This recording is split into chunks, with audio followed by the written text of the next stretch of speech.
accounts on CBS News. Rumor had it he was now in the building. And so we are it was 30 years of the Rebbe's Nasias. waiting for his My father was involved with the media, calling the press and get the Rebbe's message out, etc. And before Farbrengen, he would try to call the local media and the local the television stations and the New York Times and the newspapers, etc. And so we are soldiers. In this case, the local CBS channel said that they will come to the Farbrengen. There was a big Elam there, and it was hard to get in and out of the Farbrengens. But nevertheless, we got this reporter by the name of Lloyd Kramer. We got him into the Farbrengen. The Lubavitch community, where anniversaries like these are extremely important. So much so that last night's 30th, in New York at least, was the next day. We recorded a clip. My father mentions to the Rebbe, and if the Rebbe wants, that the Rebbe can view it. He had to be there. And fortunately, Lloyd Kramer was. Thank you, Jim. Family. To our surprise, the Rebbe said yes, that he would like to see it. So we walked into the Rebbe's room with the monitor and the recorder. For hours he spoke in Yiddish. They listened, and they listened, and they listened. At least one person. As soon as it finished, I went into the Maskir's office. My father comes in and he says, Rebbe wants you to come back into his room. Rebbe asked, Hast du mitgetanzt b'shas Meise? So I went something like with my head and shoulders, yes or no, halfway, and then the Rebbe said, Stammen ist der sicher befreiende Zeit auf Tonnen die Unionen, und b'shas du bist Tonnen die Unionen, sollst du sehen, mittanzen, und nicht nur mittanzen auf je zu sein, sondern mittanzen mit einem Emes. From there we turned out that we had a new job as far as a new tafkid to be involved with these things. Was chazichere Sache, jeder Sache, was wird nicht chadisch beilom, nicht galle beilom.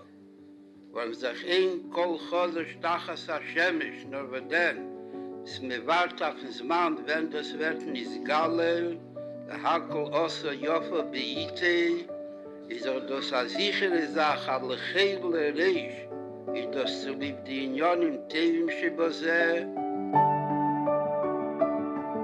How can we get the Rebbe's Hafatzas Hamayonis Chutza? How do you get the Rebbe's message out? I figure the best way you can do it is get it, the Mayan itself, just bring it out to the masses. I'm thinking, there's cable television, there's a satellite. So from the roof of 770, we were able to see the Empire State Building. So we were able to arrange to get access to a window up in the Empire State Building. And then we were able to give them a cable feed, and that cable feed would be able to go out to the uplink in New Jersey. So they put this huge dish up on the roof of 770, I think 12 foot in diameter or something. And then this truck would pull up, a semi-trailer, full of equipment, and became the office, the control center. This is Eyewitness News with the Eyewitness News team. Satellite communication is now used widely, even to broadcast religious services like the one Peter Bannon attended tonight in Brooklyn.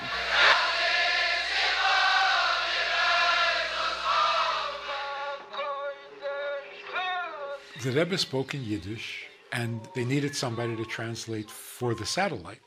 So it ended up being my job. Teichen of the Sichos were very different than the Farbrengens that were in broadcast. The Rebbe usually took the opportunity to talk to the masses. If it was about a moment of silence or if it was about the Shabbat mitzvahs, but the Rebbe would always dedicate a certain amount of time of the Farbrengen to talk to this audience. To master the earthiness and the worldliness and turn this into a country that is consistent with the motto engraved on its currency, and that is that we not only believe in God, but actually trust in God. We rely on God completely to run the country properly by conducting ourselves in accordance with the 7 Noahide commandments and all the branches. We would broadcast every big game in the Paga, which basically 6 times a year. The Rebbe always wanted to do. And then usually before the Farbrengen, when we wrote in about the Farbrengen, that we were broadcasting on for bracha, the Rebbe would send it out every single time. Have a pale mamish with a question mark. So one of the things that we did was we decided we'd put in telephones. We took a big room upstairs and 784 next door on the second floor. We made a telephone bank of 20 telephones, and then we put up the phone number across the screen. And as soon as we put up the screen, all 20 phones rang at the same time. We had stacks of papers from people that called, gave their names, gave their numbers. I felt this is a way of giving you there a detailed report, showing the people that called, showing the comments. Beschaßen ist galle geworden eine Möglichkeit. Aber der erste Show, ich komme sich verbinden von einem Ort, bis in Merchake Tevel, bis a viele in Apino Nidachas, a viele Echit in Apino Nidachas in Ruchnis Oinionim, was mit Zad der Ruh, was Herz sich zu, Neise Sibasche Tiye, in der Weile, und bei Hashgocha Plotis, etnet der Ruf, den Machschil, durch welchen der Härte, wegen der Linie von a Sefer Teiro. Joe Papp, the Broadway producer, became very niskar to the Rebbe through this. Tuning in one night, late at night, to a cable station, and I came upon, it looked like 2,000 men wearing hats, black hats, and boys, and singing their hearts out, and beautifully singing. Then this extraordinary man with his beard comes on, speaking in Yiddish, and I listened to him, beautifully translated, for 4 hours. I was very much taken by it, and the spiritual exuberance of it was very, very moving, and sort of put me very much back into touch with my roots. I was raised as an Orthodox Jew, but I had not had this kind of an experience.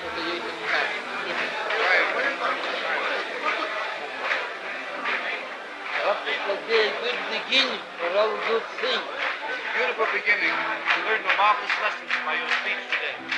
I hope you materialize the lesson in action.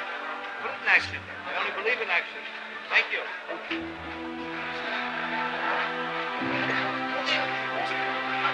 When we started, I didn't understand the scope of what we were starting, how important it would be to have the videos.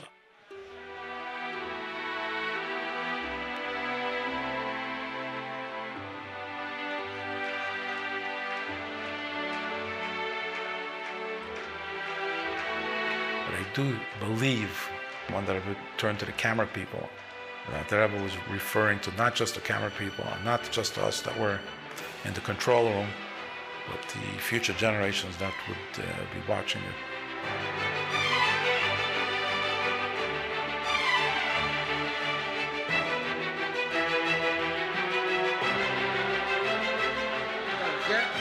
Forget for a moment about you professional Tzilachayim. It's all around.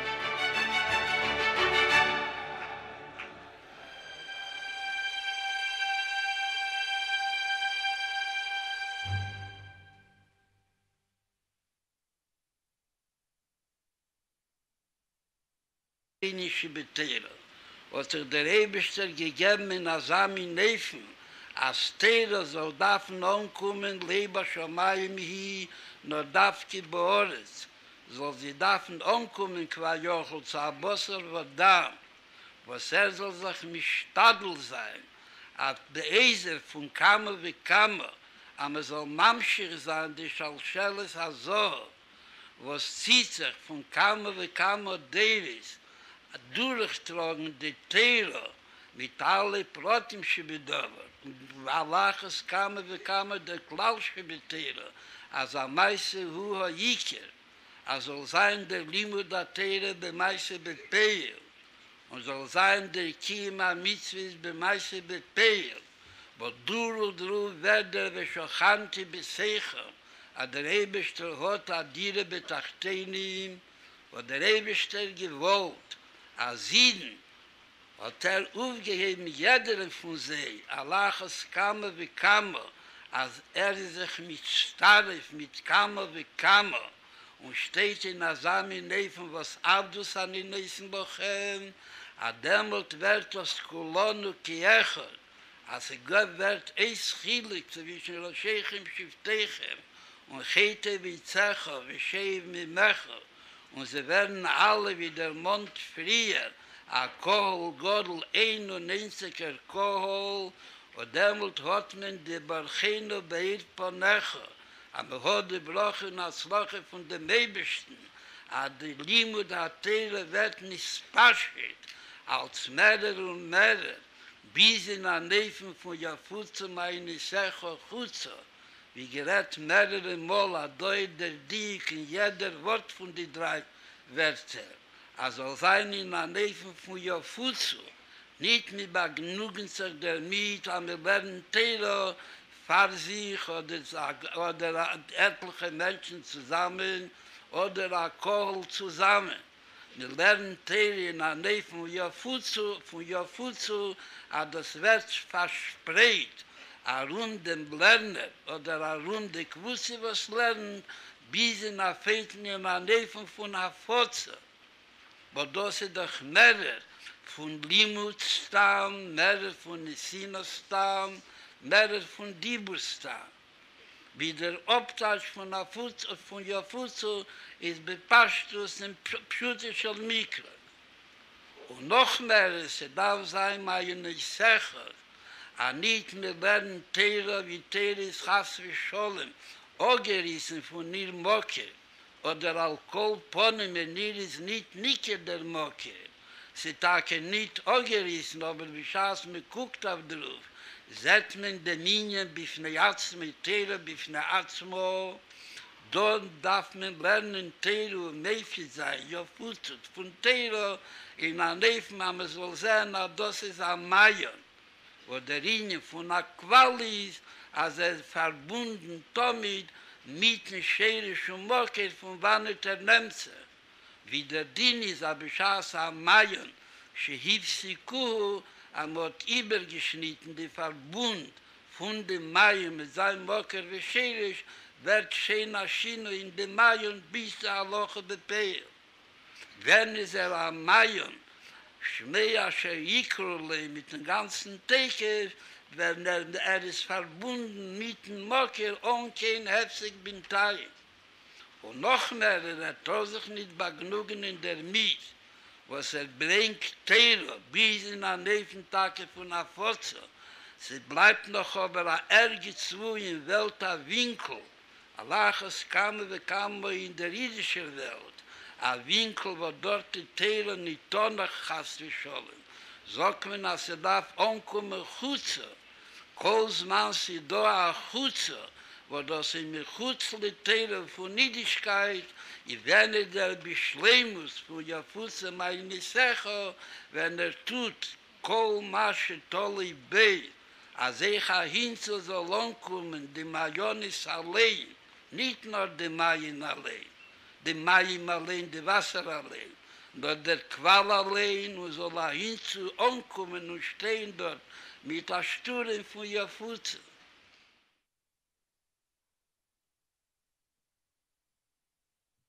America counts on CBS News. Rumor had it he was now in the building.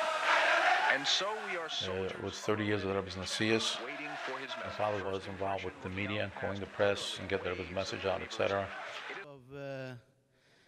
Of being on the near the Rebbe, in case the Rebbe wanted something to relate to the truck, to the production room, and get it back. And as soon as the Rebbe started talking, for whatever reason, technologically speaking, we don't know how this happened, but the Rebbe started the Sikha, and in the shul downstairs in 770, we heard on the loudspeaker very loud, like you hear this now, Rabbi Friedman's simultaneous translation. This is how the Rebbe started to speak. You couldn't hear the Rebbe, and you heard the English. And being Rega, I had to give the instruction, and what is, I don't even want to repeat what I had to say, because that's the word that's used in the industry. It's a word that we don't want to use. but it starts with a K and ends with 2 L's. And it means it shouldn't be live over here. So the word was that word, Friedman, in the synagogue. And they heard that on the truck, and they had to switch it. So then the Rebbe's voice was heard in the shul, but this just reminded me of that story. With that, and of course, on a much more solemn and serious note, we're gathering together on a day of Isru Chag, of Simchas Torah, a day which is, the word Isru Chag means that it's still connected, and it's connected to the festival, to the Yom Tov of Simchas Torah. And Simchas Torah is the only Yom Tov which has the name Simcha in and of itself.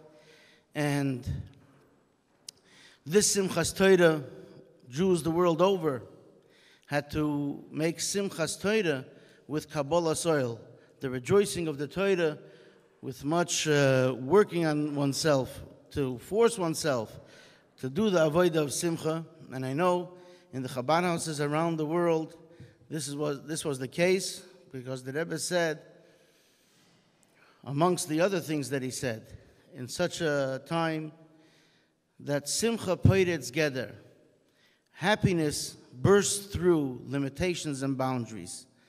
So this evening, we're beginning here in New York, and a large gathering of tefillah and Torah just ended actually down the street, and people are still coming in here. And this gathering is also going to be a gathering of Torah, tefillah, and tzedakah, as the Rebbe called for at in such a situation, such a time, where that is the first and foremost what we can do to bolster the strength of our brethren, to pray to the Eibishter that only the best and good, b'toiv hanirav hanigla, in a revealed way, is what happens. So in the program tonight, we're going to be having, of course, words of Torah, and we will also be having tefillah, and there will also be tzedakah, as is proper at such a time. Also this evening, we're going to be hearing about something which we saw a little earlier, the Sikha of the Rebbe. And the Rebbe spoke about this on several occasions, and sometimes he emphasized each part of the idea of Yafutzu ma'inasecha chutza. And of course, we're all familiar with the famous letter that the Baal Shem Tov wrote to his brother-in-law about the time on a Rosh Hashanah when his soul went to the heavenly abode. And he even writes to his brother-in-law that he thought he was already there for good. He thought he was there for keeps. He said he wasn't sure, and he went around from here to there, and he got to the chamber of Mashiach. And Mashiach said he's going to come, l'chashiyafutzu ma'yanasecha chutza. That's the most famous part of the letter. It's the famous niggin that we sing. There are other parts of the letter that are not as exciting, that says there may be some bumps along the road, and it'll take some work. And that's the job that the Rebbe set out to do. And the Rebbe explained that ma'inasecha chutza, and to get that wellspring outside, the actual wellspring should be able to reach the outside. Not just some flow of the wellspring, but that's where the wellspring should be. And that's a tough thing. And tonight we're going to be discussing with several Chassidim who had the merit to actually bring the Rebbe's wellsprings to the outside, in actuality, in various forms of media, to share with us some of their experience, some of what the Rebbe instructed them to do. And we're going to begin tonight with tefillah. And for that, I'd like to ask Rabbi Shimon Hecht, who had the privilege and merit to also lead rallies by the Rebbe, which were also considered kinusim of Torah, Tefillah, and Tzedakah. And he will share with us and begin with the Tehillim here. And he's also going to be talking about one of the earliest forms of bringing the Mayan to Chutza, and that is that the Rebbe was heard on the radio, and we'll talk about that a little bit later, and some of what Rabbi Hecht represents. So without further ado, Rabbi Hecht.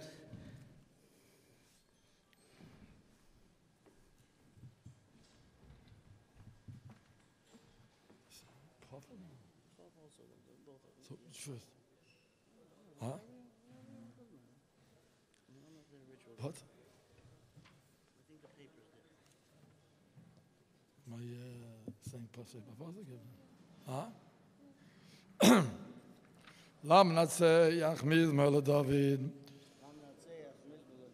Yan chadi nebi im tzara yisagev Hashem el Yaakov. Yishlach et chamekedesh mitzi en yisadeka. Yiskol kol mechitzecha v'elas chayinas nesela.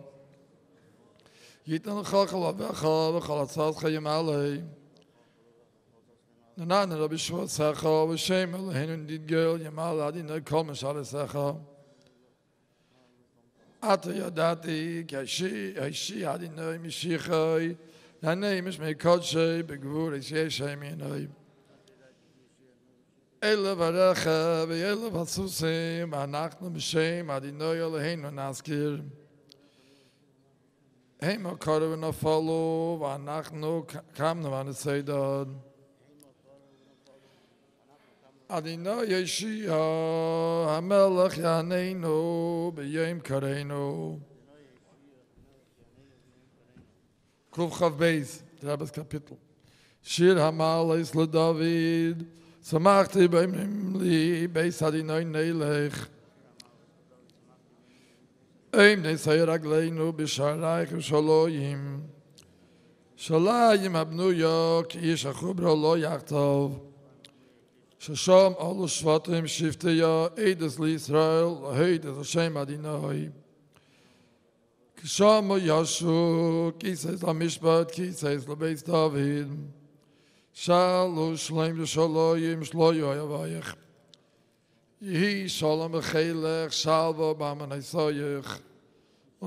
L'man Achai V'reyoi Adabra No Shalom Bach.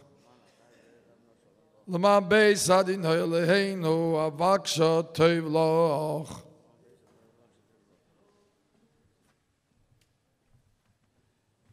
Thank you, Rabbi Hecht, and may it be the will of the Almighty that our tefillos and the tefillos of Kalal Yisrael around the world be accepted and be heard to bring about a refuah shalema, a speedy recovery for those who are injured, consolation for the bereaved families, and success to the soldiers and those that protect Kalal Yisrael in Eretz HaKodesh, in the Holy Land, and it should bring about that we should have the fulfillment of all the prophecies, and that everyone should be able to see with the coming of Mashiach the godliness in the most revealed way possible. So, Rabbi Hecht, one of the earliest technologies that there were, and I don't know if anyone here remembers, they used to call the machine the wireless. It's also known as the radio, radio, and that was the first, besides print, the first type of technology that the Rebbe's words were heard on when the Rebbe's Farbrengen were broadcast on the radio. This is an addition, I just want to bring a side note, but it's pertinent here. There was a shiur of Tanya every week on the radio, And that's also the union of Afotzas Hamayonis, of spreading the well springs of Chassidus. And it was on Motzei Shabbos, it was after Shabbos. And the Rebbe actually used to participate in that shir in at least two ways that we know about, and certainly ways that we do not know about. Because the Rebbe edited the text of the shir of the Tanya, both the translation and the explanation, in Yiddish. And Rabbi Yosef Halevi Weinberg, Olav Shalom, he was the one who gave over the shir. But interestingly, in Tafshin Chafhei, upon the passing of the Rebbe's mother, Rabbi Weinberg wrote to the Rebbe and said that he would devote half of the program to giving over the siches of the Rebbe. And if there was siches, if there was a Farbrengen that Shabbos, he would give over the siches from that Shabbos. And if there wasn't a Farbrengen, then there are plenty of siches that he could still give over. And the Rebbe answered him that according to this, that strengthens my idea that I should Farbrengen every Shabbos, which he did in Tafshin Chafhei, and that's of course famously when the Rashi siches started. The Rebbe explained a piece of the Parsha every week with the commentary of Rashi, and he used to give that into the Rebbe right. They used to have to write it up right after Shabbos. He wrote it up very fast, and the Rebbe actually would look it over. Then he would run to the radio station, and he would give it over. I remember in the later years, towards the end of this, in the early noons, we used to hear the radio program broadcast from if you were on a Motzei Shabbos, it was very quiet in 770, not too many people around. And at a certain time, you could hear the broadcast. The Rebbe was actually listening to it was playing in the Rebbe's room, let's just say. So the Rebbe participated in that way too. Now, I want to call Rabbi Hecht to share with us a little bit about the broadcast of the Farbrengen on the radio, and then his father, Rabbi Yankiv Yehuda Hecht, Olav Shalom, he participated in these broadcasts too, and without further ado, Rabbi Hecht.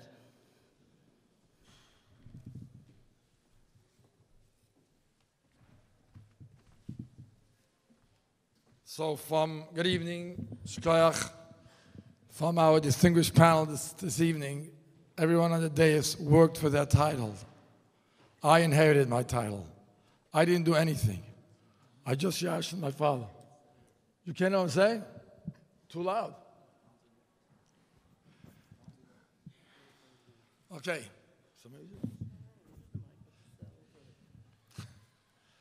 So I said, you guys heard me?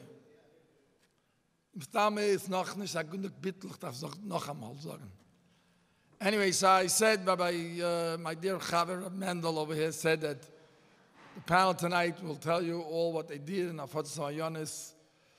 Rabbi Friedman, Rabbi Krinsky, Rabbi Metzger, they all actually had direct connections, somehow with the siches or with the Rebbe directly. I only inherited my share on the days today. I, unfortunately, didn't have the schus to do any of it, but I'm here to tell you a little bit what I know about my father's involvement.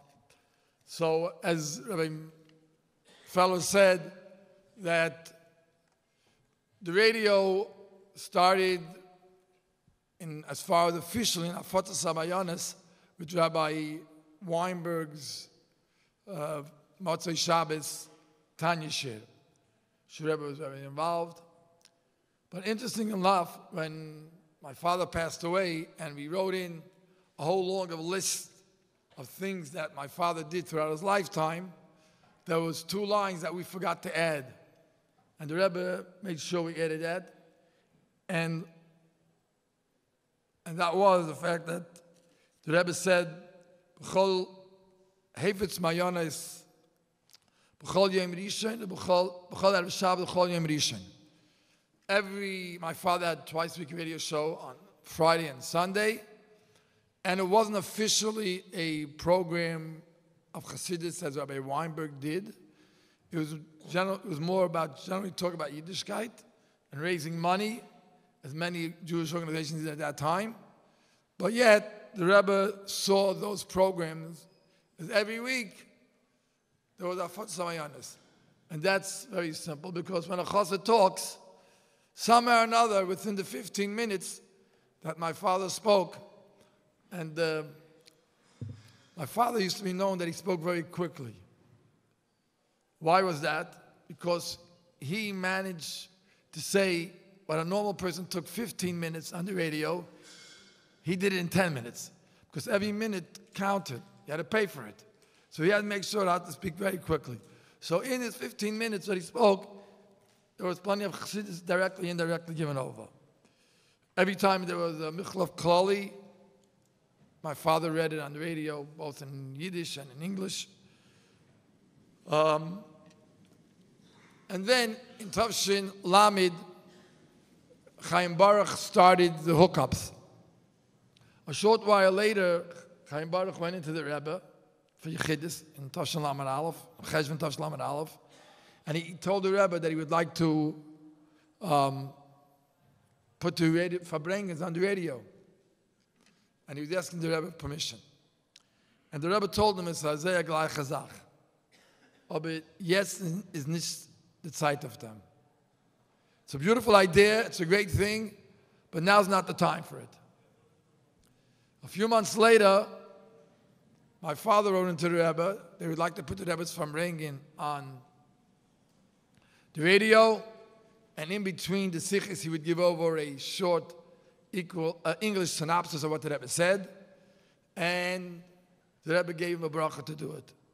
So Chaim Baruch explains it that the Rebbe didn't want, it was a good idea, and the world was ready for it, but you're not the man to do it. But he didn't want to tell it to Chaim Baruch that way.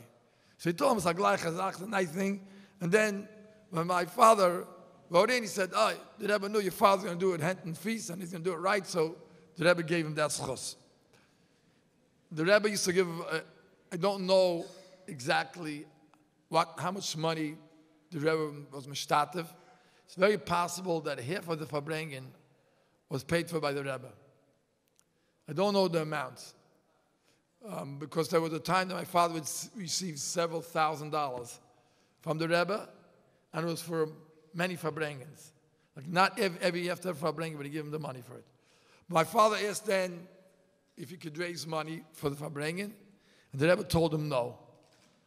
The Rebbe said, if you want, you can get sponsors. I don't know exact Lashon, which he had. Every Farbrengen was sponsored by 1 or 2 or 3 Nadvim, and he would announce it before and after.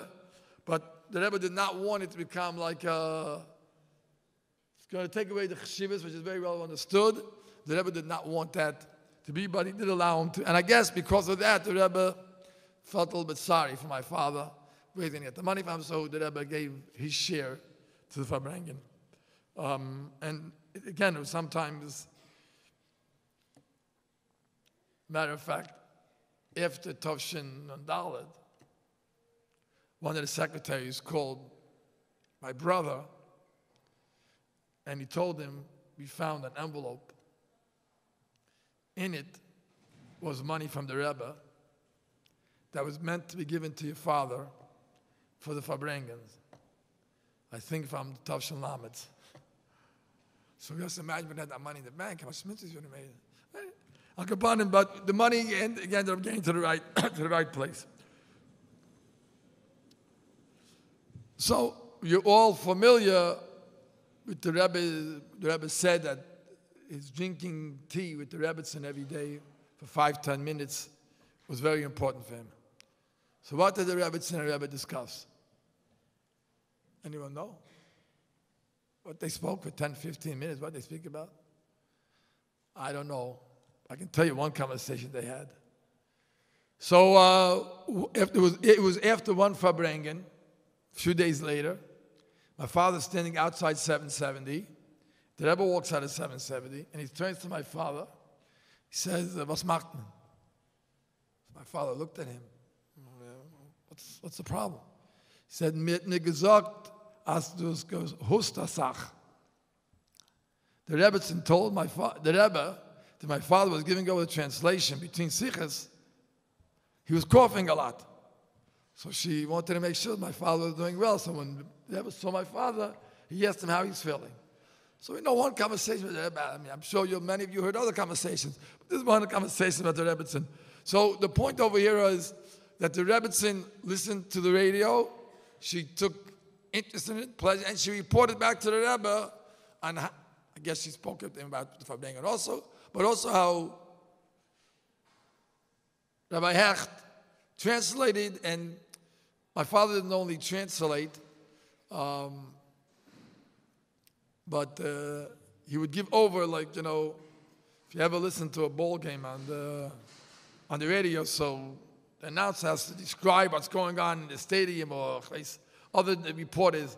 So that my father would try to create in the listeners, they should try to imagine what was going on in 770, how 770 was packed from one side to the other, and how the Rebbe got up and danced and sang, made his hand, talking to someone. So many times, in the middle of his translations, he felt it was more important to tell them what's going on, and that actually he said in Yiddish. When he spoke and told the people what's going on, he spoke in Yiddish. When he gave over what the Rebbe said, he said it in English. Because there was a big audience out there which they were embarrassed to come to the Rebbe's Fabrengen. They were worried they may be spotted by some of their students or whoever it was. So they only listened to the Rebbe on the radio. So for them, my father spoke in just letting them know what was going on. So bottom line is that the means of radio back in the early 70s and the 60s, maybe, was a major means of communications to the outside world to spread the teachings of the Torah Chassidus.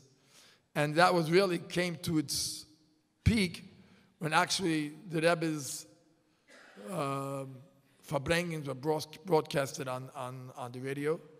And it's known that there are many Misnagos Rosh Yeshivas and others who would not come to the Rebbe's Fabrengen, but they listened to the Rebbe on the radio. So it was a major accomplishment in Avodat Samayanas. And then afterwards, of course, we're soon going to hear from Rabbi Krinsky and others. Once we went to satellite, it took a whole new level. Bottom line is, maybe should help that Kar of Mamish, we should be Zecha to Torah Chadash Miti Teitzi. We will finally hear the Rebbe, Torah from the Rebbe himself, not to listen to any, we don't have to listen to any tapes, television, videos, or tapes. And we should be Zecha to just one more point, actually. One more point, which not only when it came to radio as Avodat Samayanas in the actual teaching. So when the Rebbe came out with Neshek, Mitzvah Neshek, the Rebbe was really working very, very hard on getting people to do it. You have to remember, all the Messiahim that the Rebbe came out with, it was primarily for the non-observant Jew. Starting with Avos Yisrael, because by us in Chabad, there was no problem with Avos Yisrael. That was only for the outside world. But everything else was, so when it came to Mitzvah Tefillah and Mezuzah even, when it came to Neshek, yes, it was mainly but there was a big movement in the Fruma movement not to light candles. Because it was a Naya Minig, the Rebbe tried to explain to them it was old Minig, but there was a big resistance. And the Rebbe was really had to break through in Neshek. So, I don't know exactly, remember it was Erev Pesach. I think it was the night of V'dikas Chametz. My father had a call that the Rebbe wanted to see him. Came to 770. My father was there. Rabbi Weinberg was there. And Esther Sternberg was there. They, at that time, made little matchbook. Probably a matchbook with a little, not a match, you'd pull them off the kind of cardboard, and the Rebbe, they made for Neshek to get people to light candles, and the Rebbe at that time he initialed his initial on one of the books, a little matchbook, gave my father, he must have given Rabbi Weinberg, and it's disturbing. And what the Rebbe wanted, why he called my father and Rabbi Weinberg, because they were the two people which spoke on the radio, and the Rebbe wanted there should be a big studim for Nesser before Pesach that year. And then again, WEVD was a station which was listened by many. That's what played in every Jewish home on every Shabbos. You went into a Jewish home, WEVD was on. There was Jewish music on it, and there were Jewish, this rabbi, that rabbi, the other rabbi, they all spoke on Friday. So it was a big, out of Yom Tov, it was a big, people would listen to a lot. And the Rebbe wanted that it should really, very strong on Neshek. And the Rebbe then turned to my father and told him, I don't remember the exact lashon, but either you do or by now already, you should be ready running the whole WEVD. You should be running the radio station. And therefore, make sure to spread the word, they should hack it until people start doing it. So again, we see that the means of radio at that point, at the time, was very, very important. It was the means to get the word to the outside world. And Baruch Hashem, my father had a big part in, a big schus in being Meitmitz Hayonis and getting out the word that the Rebbe wanted, same, whatever it may be, Neshek and others, to the outside world. So let's hope and pray that Bakar of Mamish, we should, the Kitzur Ranu, the Rebbe should take us out of Galus, and we'll hear Nur Chassidus, and then you won't need radio, you won't need satellite, you don't need... The Rebbe will speak and the whole world will hear. Thank you very much, Rabbi Hecht. And before we continue, you mentioned briefly that Rabbi Chaim Baruch, that was a reference to Rabbi Chaim Baruch Halberstam, who, together with two of his colleagues who are in Eretz Yisrael, Rabbi Meni Wolf and Rabbi Shmuel Rifkin, started what was called the hookup, the Rebbe used to call it the hookup, and it was known in Hebrew as the shidur, the telephone hookup. And I grew up with it, growing up in Minnesota, as the shluchim all over the world. We used to hear the Farbrengen live. Now, we used to hear it usually through the telephone, but it was usually fed into a PA system, so we heard it. So we heard the Farbrengen. We didn't see it, but we heard it. Then came the next shlav. That started in 1970. The next shlav started some 11 years later. And for that, we're going to continue with our next panelist, Rabbi Hillel Dovid Krinsky. And I'll ask you, you could stay in your seat there and we'll have it. And he's going to talk about when it came to a new frontier. It was something which was totally, it was literally revolutionary. It was something unheard of. And it had to be, it was like, if we learned in Likutei Sichos some of the things that the Rebbe says about television, or having a television, that was something very forbidden, and still is something very forbidden, because of all kinds of things that are not wholesome, shall we say, that are shown there. And here, there was an idea to bring the Rebbe to a vast audience, first throughout the United States, and then throughout the world, in a new medium which was called cable television. And this was in 1981 in Tufshin Mem Aleph. And I'm going to ask Rabbi Krinsky to share with us some things, and then we'll have a bit of a discussion about how that worked. And then we're going to continue with Rabbi Metzger, who's going to also speak about the persoimus, the spreading the word of the Rebbe through advertising media, both in print, in newspaper, and in signage. And that happened about close to 10 years after that, when it really started. So and then Rabbi, I'm going to ask Rabbi Krinsky to, because his father wasn't able to make it here tonight, Rav Chaim Yehuda Shlita Krinsky, due to other obligations that came up due to the matzav. So to also discuss, and maybe I'll try to fill in, to talk a little bit also about what was called the LNS, the Lubavitch News Service, which is also something very unique, which started when the Rebbe actually hired Rabbi Krinsky in 1956, 1957 for public relations of Lubavitch, and something which was phenomenal throughout the years. So without further ado, Rabbi Krinsky, Rabbi Hillel Dovid Krinsky, and we'll address those two things. Thank you, Mendel.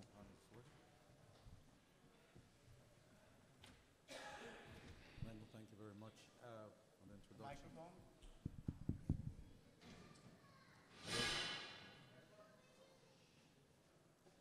Like you said,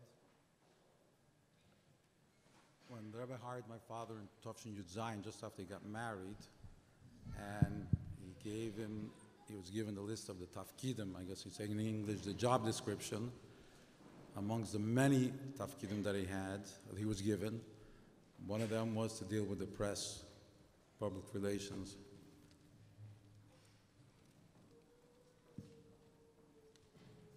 If I think back in my memory as a child growing up, I probably have to say, a lot of things going on, but one of the things that I stand out is my father having to deal with the press.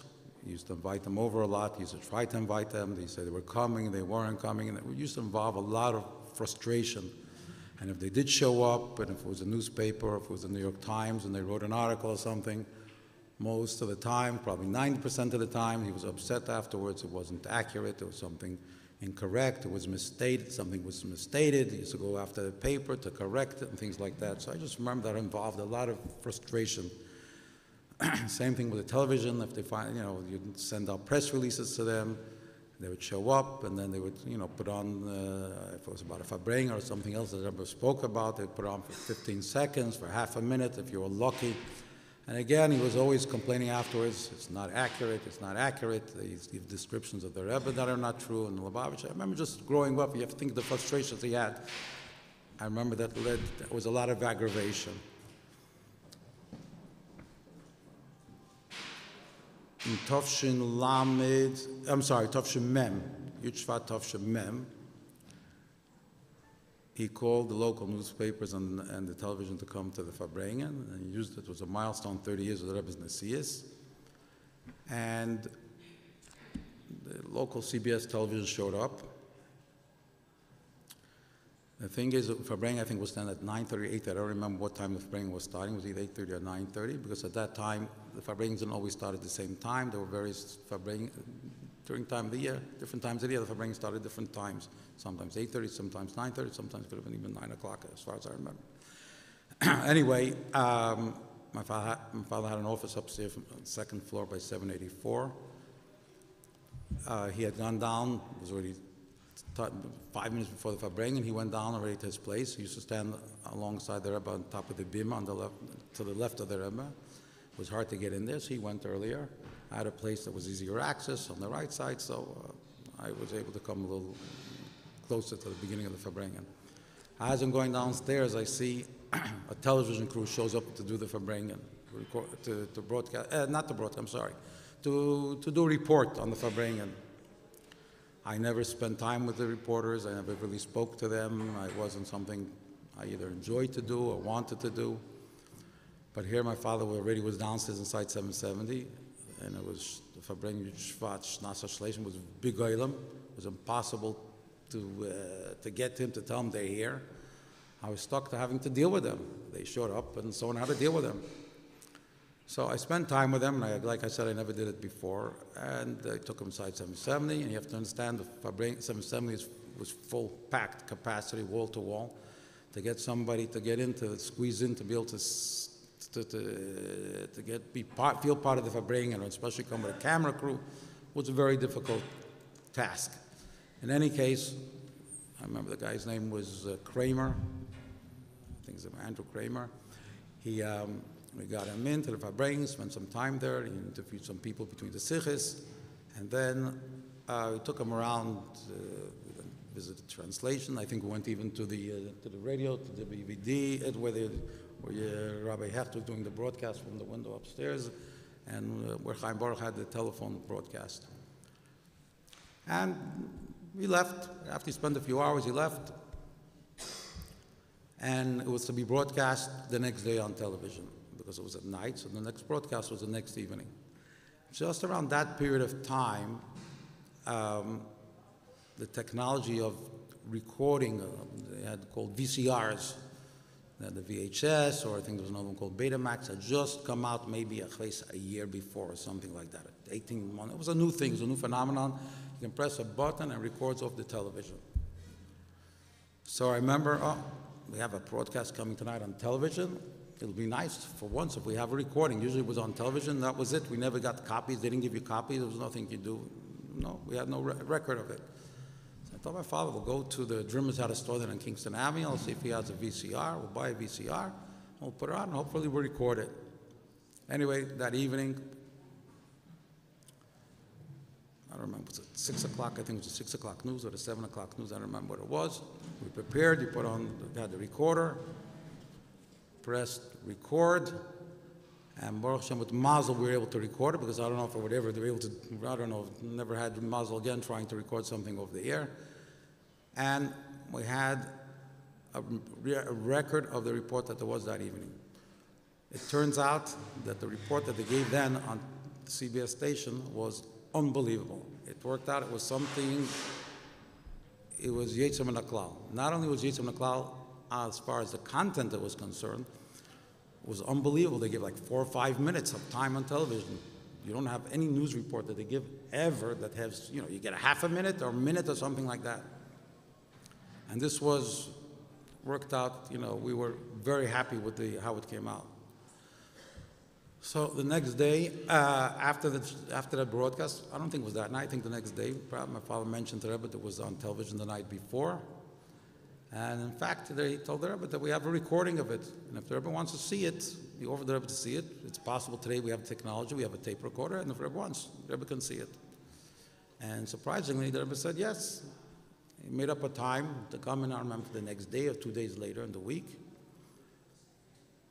And I prepared, I got a cart for the television, for the recorder, and then a monitor. We used a monitor.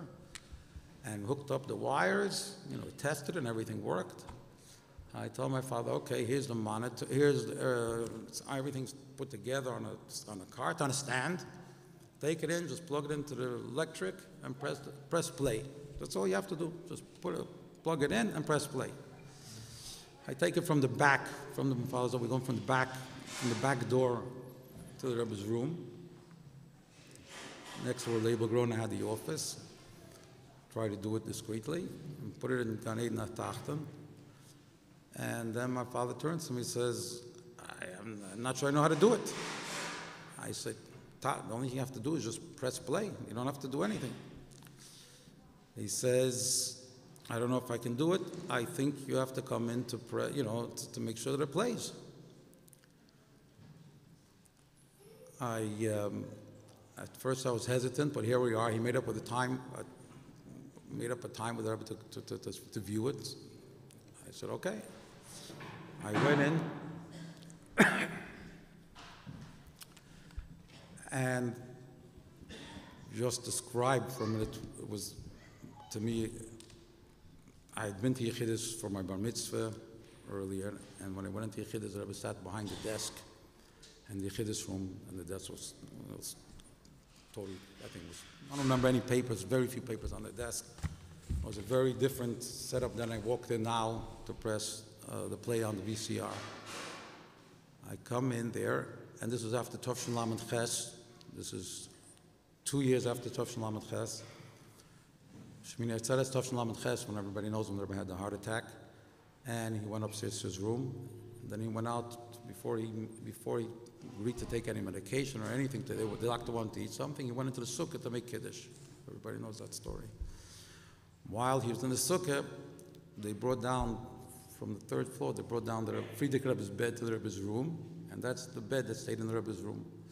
I walked in there, now with the cart, and right there was really the bed. And also, the Rebbe was not sitting in a seat. He wasn't sitting on the chair behind the desk. He was sitting in front of the desk, not in the armchair. He wasn't wearing his hat. He was wearing his glasses, and the sutuk was open. That's how I remember it. So we had to bring the cart. And he was sitting next to the round table that's still in the Rebbe's room, the Rebbe Menachem's table. That's where he was sitting. And he had a bunch of papers, and the bed was full of papers. I remember it was amazing. I said, the Rebbe was using a bed to rest. It was full of papers, like hundreds of papers. It was like piles of papers.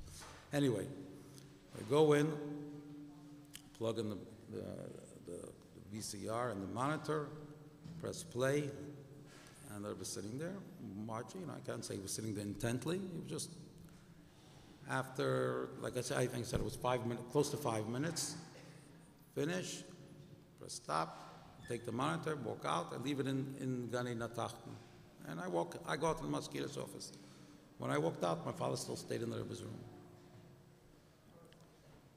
I'm standing there a few minutes, maybe 2 minutes. My father comes and he says to me, the Rebbe told me he wants you to come back into the room. He wants to ask you something, but he wants you to answer. He asked me something, but he wants you to answer, that I should answer, and he doesn't want my father to answer for me. Of course, I got, needless to say, I got very nervous. I don't think there was anything made any bocher. I was so young, I was 20 years old at the time. I remember when I had gone into Yechidus for my bar mitzvah and so on, I was extremely nervous. And the other wants to ask me something, go back into the room. We go back in, my father walks in with me, and the Rebbe says to me, he says, ich habe gefragt meinem Taten, aber ich will das allein entfern. I asked your father the question, but I want you should answer the question. So, again, I can't tell you what probably trembling at that time. So the Rebbe says, I think he's interested. Ich will wissen, du hast mitgetanzt mit Schas Meise. I didn't understand the question. I never understood the question, but I was just maybe stunned by the question. I don't know if you can translate it accurately or not, but the Rebbe was asked, were you dancing along when you did this? When you did I guess when he said this, he meant when the report was prepared or made, when you spend time with the reporters, did you that? I didn't answer, and I didn't. The Rebbe says, this time when I walked back in, the Rebbe's chair was with his back to the window. So when I walked into the room, it was right opposite to me. So I didn't answer. And the Rebbe asked again,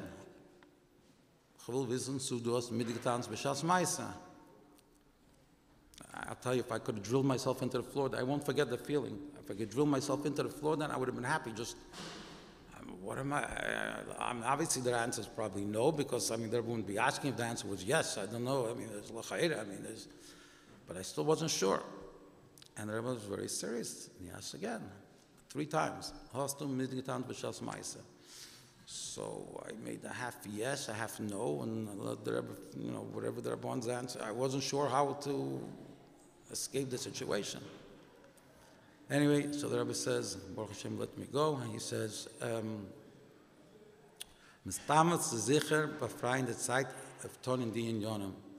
Und beschaßt wird befreiende Zeit zu Tonnen die in Jonem, sollst du dann mittanzen, nicht mittanzen auf Jete sein, nur mittanzen auf ein Emes. And basically, that was it. I walked out. After the Rebbe asked 3 times, were you dancing along? And I said it's paraphrased because, it's the literal meaning, but I don't know if that's not what the Rebbe literally meant, if I can say that. So then the Rebbe asked, did you dance? Were you? And I gave a yes or no half answer. So the Rebbe then followed up with a question, if it was to be Eitzah, I don't have to be Eitzah. To be Eitzah, everyone knows to be Eitzah. Or or metanemes. Basically, obviously that shook things up, and didn't understand at the time what the Rebbe meant, and spent some time trying to figure out what could the Rebbe meant and so on. And he said the inyonim, which clearly had to do with using television for a medium. And what happened was, I was in Shlichus in Tovshin Lamed Zayin in Yerushalayim Teres Emes, and our way back, after we finished, we went, I remember we flew with the British Airways, the Bochum flew in British Airways, come back to New York 770 to be by Rebbe Tishrei. On the way back on the plane, we sat in the back of the plane, we're saying, L'chaim, there was a guy sitting there, and he used to work for an American company, it was called the RCA, I think it was RCA, and he was selling uplinks for satellites for governments. He used to go around to governments in Europe and the Middle East, and he was selling them the means to go up to a satellite. It sounded interesting, and I remember talking, he gave me some brochure. That was it. I never... now here I'm thinking, like, Rebbe says, telling the inyonim, using television, realizing the frustration that there was in dealing with reporters and trying to get them to broadcast something and be happy with what how they're interpreting what they see and what they hear. I felt it was like, I don't know, I just didn't feel that we'd accomplish the job. I felt the best way to do it is to bring the mind itself, to bring the mind, let the Rebbe speak and let people see it and not have any, you don't need to have television stations, you don't need reporters to be in the middle, no middlemen. So I tried to contact the person that I couldn't reach at the company, try to find out what it is about satellites and how it works and so on. Was able to reach somebody at the company, I think they were based in New Jersey. I called them up, I said, I want to buy a satellite. They told me, you can't buy a satellite, it doesn't work like that. They only lease satellites. And slowly but surely we put it together piece by piece where, we found out you have to you lease time in the satellite, but you have to be able to get to the satellite. How do you get to the satellite? You have to have an uplink. And then in the television stations, the cable stations around the country have downlinks so they can bring it down. And we started figuring it out. We started figuring out piece by piece what to do. Then we were in 770, but you had to get the signal to the satellite, to the uplink. The uplinks were in New Jersey. They had a place, I think, in Staten Island. Anyway, back then, this was very, very, very new technology. It was very, very new. It maybe was around earlier, maybe governments used it, but was very rarely used as civilian or commercial purposes.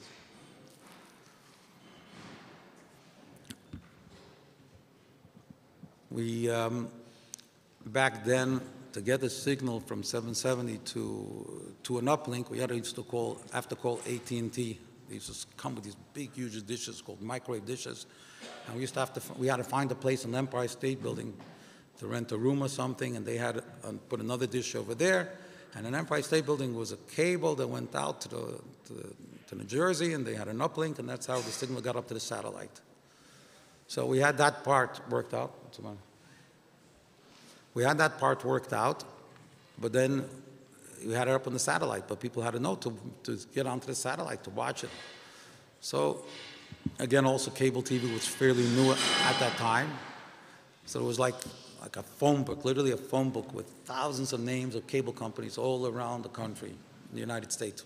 Mamish, 5, 6, 8,000. So we got a mailing list of all the cable companies, and we made a brochure, a flyer, and we sent it out to the company, all the cable companies around the country, and we tried to focus on places that there were Chabad houses, and we'd tell the Chabad houses, there's a cable company in your area, call them, tell them you want to have public access. A lot of them were giving it for free. It's on this and this satellite and this time, and if you do it, we can, we set up our own network. And Baruch Hashem, we did it, and we had hundreds of cable companies around the country, maybe 1,000 that picked it up and were broadcasting the Farbrengen. So that was so that was the concept. So I wrote to the Rebbe that we have this concept, and we want to broadcast the Farbrengen. If the Rebbe gives permission, the Rebbe said, the Rebbe gave, yeah.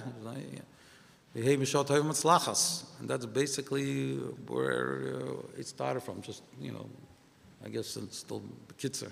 That's. So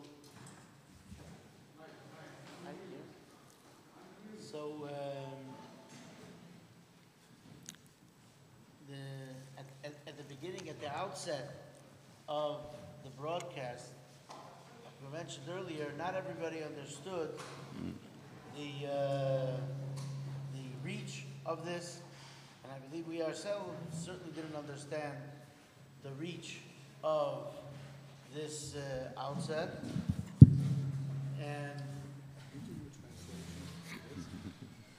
And maybe kind of a shout out for a couple people here who worked on the Avot, some Yonis, Rabbi and Hecht, who were just here for a moment. And we have here somebody who did recognize the importance of the Fabrengens and was a supporter early on. Count that I didn't recognize him at first because he has a different hat today than what he used to have. But let's give a big shout out and a round of applause.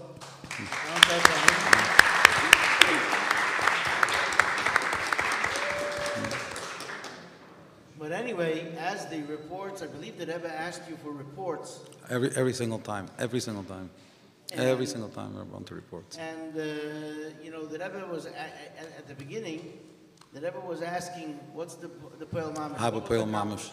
Every single Farbringen, the Rebbe asked Habe Poel Mamish from Farbringen. Every single time. Every single time, without. Habe Poel Mamish. What was the outcome, the actual outcome? What was accomplished? So, before I ask Rabbi Friedman to maybe address some of something that we saw in a clear way, that the Rebbe, I don't want to say spoke differently, but he certainly addressed different topics during the Fabrengens that were broadcast. But I want to just mention that these Fabrengens went on from Tavshin Mem Aleph. The first one, if I remember correctly, was Vav Tishrei Tavshin Mem Aleph, which was really the end of 1980.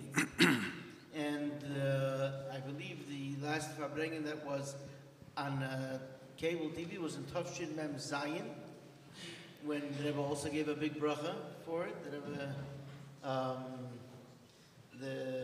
if I remember correctly, asked a bracha, and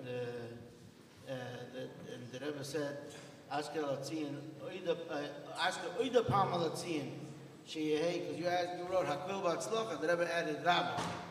So the Rebbe always gave a bracha that he's going to mention it at the holy resting place of his Rebbe, the previous Rebbe, his father-in-law, so that it should be not only with success, but with great success. So and then afterwards, there was still the parade in Tavshin Nun in 1990, and we'll talk maybe a little bit later about some of the other parades, because they were broadcast afterwards, and the Rebbe was very happy about that too. They weren't live, they came later. The Rebbe once answered that he got the answer on Lag Boimer, and I mentioned it on Lag Boimer at the oil, and it seemed to be that he meant like during the rebroadcast that he was mentioning this Indian at the oil. But one phenomenal answer that's been shared in the past, I believe, is something that's very, very telling, because this was 2 years in. 2.5 years after the first Fabrengen, and it was actually for the Fabrengen that was in honor of the Rebbe's 80th birthday, Yud Aleph Nissan. And the Rebbe said at that time, "V'yiratzin sheyehei kol anal b'hatzlocha v'sheyifel b'pnimiyus b'chulu." Maybe Rabbi Friedman will address that, but he said that it may be the will that all of this that you had written to the Rebbe about asking a bracha that the Fabrengen should go well, the broadcast should go well, and that it should go over. The Rebbe said, "V'sheyifel b'pnimiyus," that the broadcast should be able to affect that everyone takes it in internally. And this is something which is certainly nitzchi, is certainly something which that schus was for then, and it's something that bringing the Mayan, the actual Mayan, can actually affect people when they see a Fabrengen in a way of to make it part of them. I think that's what the shot from Mit Tanzen mit Hanemes is. That's, I think that's the Nakuda. And I believe, like you're saying, that's what the Rebbe meant when he said you can dance along, be part of it. It's not just, and the Rebbe actually did say at some of the earlier telephone hookup Farbrengens to say L'chaim, and many times the Rebbe said in the places where they are hearing this now, that they are part of it in a clear way.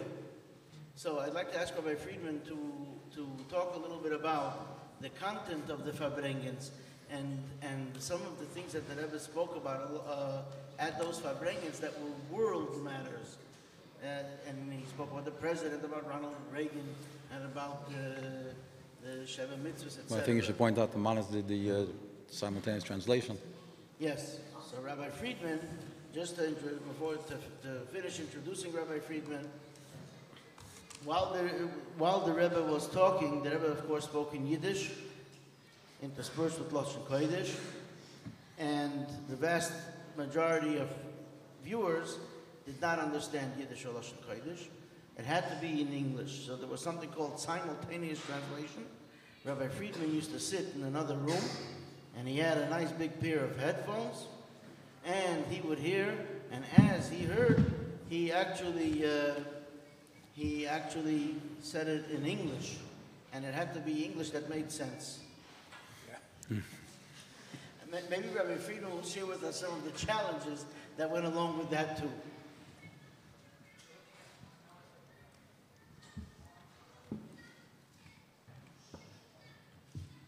The idea that the Lubavitcher Rebbe would be on television was such a radical and unexpected development.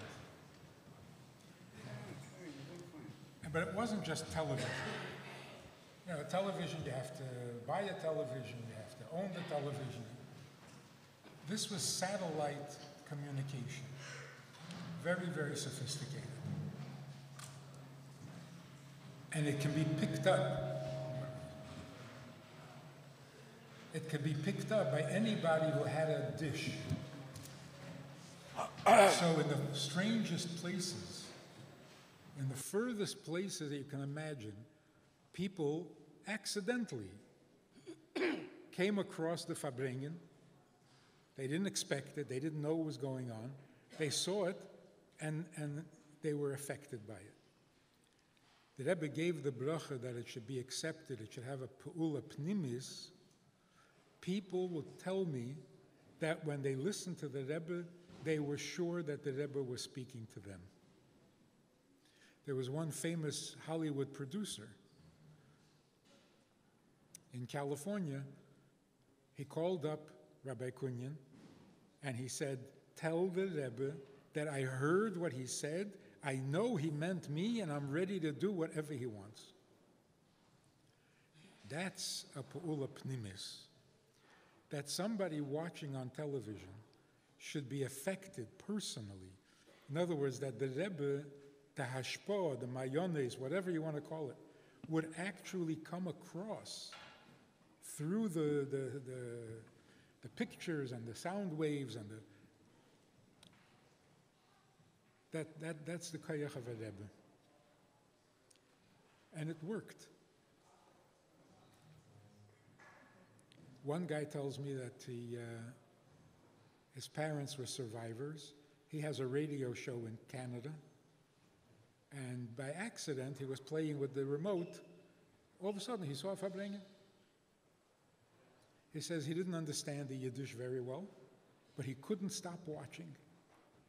And at some point, he started to cry. I said, "You started to cry?" It was a freiliche Farbrengen. People were saying L'chaim, they were singing Nigunim. Why were you crying? He says, "Because the first time in my life, I saw a Jew who was completely comfortable being Jewish." The discomfort of being a Jew in Canada in those years, survivor. Here is a Jew, he says, who Poshet felt comfortable being a Jew in public with the whole world watching. Poshet was crying tears of pleasure. So the effect was awesome. The first Verbringen, I think I remember exactly who it was, but there were 3 or 4. The first translation. Rabbi Posner was there, yeah? Yeah. Color commentary. Who else was there? No. Each, we decided we'd each translate one sikha. Yeah, but there were others also. Anyway, after the first Verbringen, the other 3, I think there were 3 others, they didn't come back. I was left doing the whole Verbringen. Because it was so exhausting and impossible. You have to listen, you have to understand what you're hearing, and then you have to say it. But by then, the Rebbe already finished another sentence, and you're behind one sentence. It became so awkward, like, and it was so exhausting. By the end of a sikha, they were wiped out. Like Pashut couldn't. So you used to sweat. It was an effort. The trick was that you can't listen. If you listen, you can't talk, and if you're talking, you're not listening. So you can't listen like you're listening to a Verbringen, and then quickly, chaparayim, a few words of... doesn't work like that. You have to talk while the Rebbe is talking. So it has to come in one ear and out your mouth without any... So at the end of a sikha, they asked me to give a summary. I didn't remember what the sikha was. It didn't enter. It went through. B'derech ma'avir. You couldn't stop to think, or you fell behind, and then there was a disaster. So I realized this is a big responsibility. So I thought I would do it professionally, with, the way it's supposed to be done. So I got a book, the main book on simultaneous, how to translate simultaneously. The book was completely useless. Here's the advice that where does simultaneous translation happen mostly? In the UN. So here's a book telling people who want to work in the UN how to translate simultaneously. The first thing is read over the notes carefully. Which means every speaker gave his translator his speech in writing. So read it over carefully, know what the speaker is going to say, and that way you'll be prepared. Okay, that's not helpful. The second thing is even worse. Don't hesitate to use the button. Every translator had a button. He would push the button, and a little light would go on by the speaker, telling him to slow down. Okay, this is not useful or helpful at all. This is not going to happen. The only thing we knew in advance of the Verbringen was the Masechta that the Rebbe was going to make the Hadran. Other than that, we had no idea what the Rebbe was going to say. So I realized that there are 2 things. Number 1, you have to say what the Rebbe is saying. But number 2, you have to be careful when you translate from one language to another. There are certain words and certain things that you can say it in one language, you can't say it in another language. Like, for example, the Rebbe was saying very intensely some Inyan, and he said, "Das a dover ha-poshut, was a fil a-goy kann es verstehen." It is such a simple thing that even a non-Jew can understand it. You can't say that in English.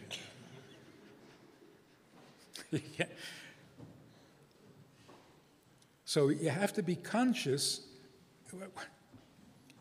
So when the Rebbe said, "Afil a-goy kann es verstehen," you had to translate it, and you don't have to be Jewish to appreciate this idea. So on the one hand, you can't think And on the other hand, you got to be so careful. So I realized the Rebbe wants to verbring. He doesn't want the television to change anything. But can he? How is the translation going to come out? Does he have to be careful what he says now? And that would be uncomfortable. So the real responsibility was, maybe you translate it a little bit wrong and people don't understand. Okay, nicht gefährlich. But if you say something offensive, this is unforgivable. That's, that you can't do that.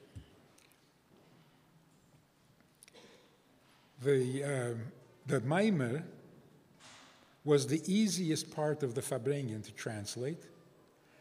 The Hadron was the hardest. First of all, because I don't know Nigler.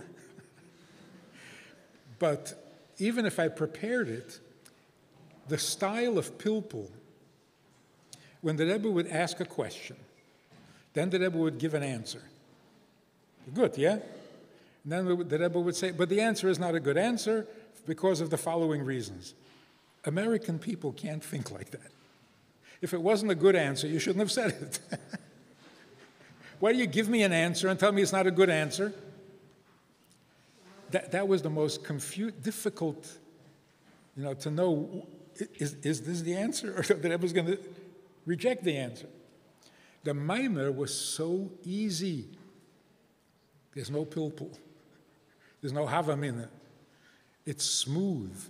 The Rebbe uses words from Kabbalah. That was the easiest part. It was like translating the Maimer was like a break, like a vacation from the... The first two sichos, almost by every Farbrengen, was meant for the non-Jewish world. It was about prayer in public school, about the Sheva Mitzvahs, about government, how to make a better society. Because that was prime time. The Rebbe had it all figured out. What most people will watch between, what time did it start? 9 o'clock? 9:30. By 10:30, most people have turned off already, except those who want to hear a Farbrengen. So the first two sichos were for people who watch television.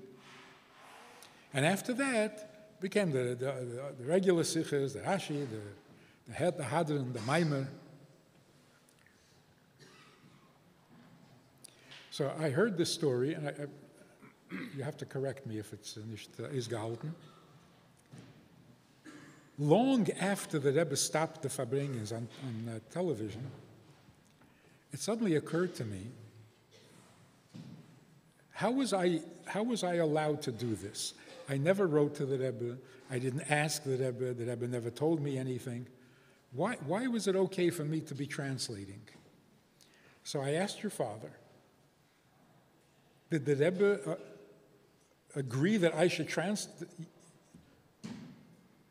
You told the Rebbe that I can do it and the Rebbe trusted you?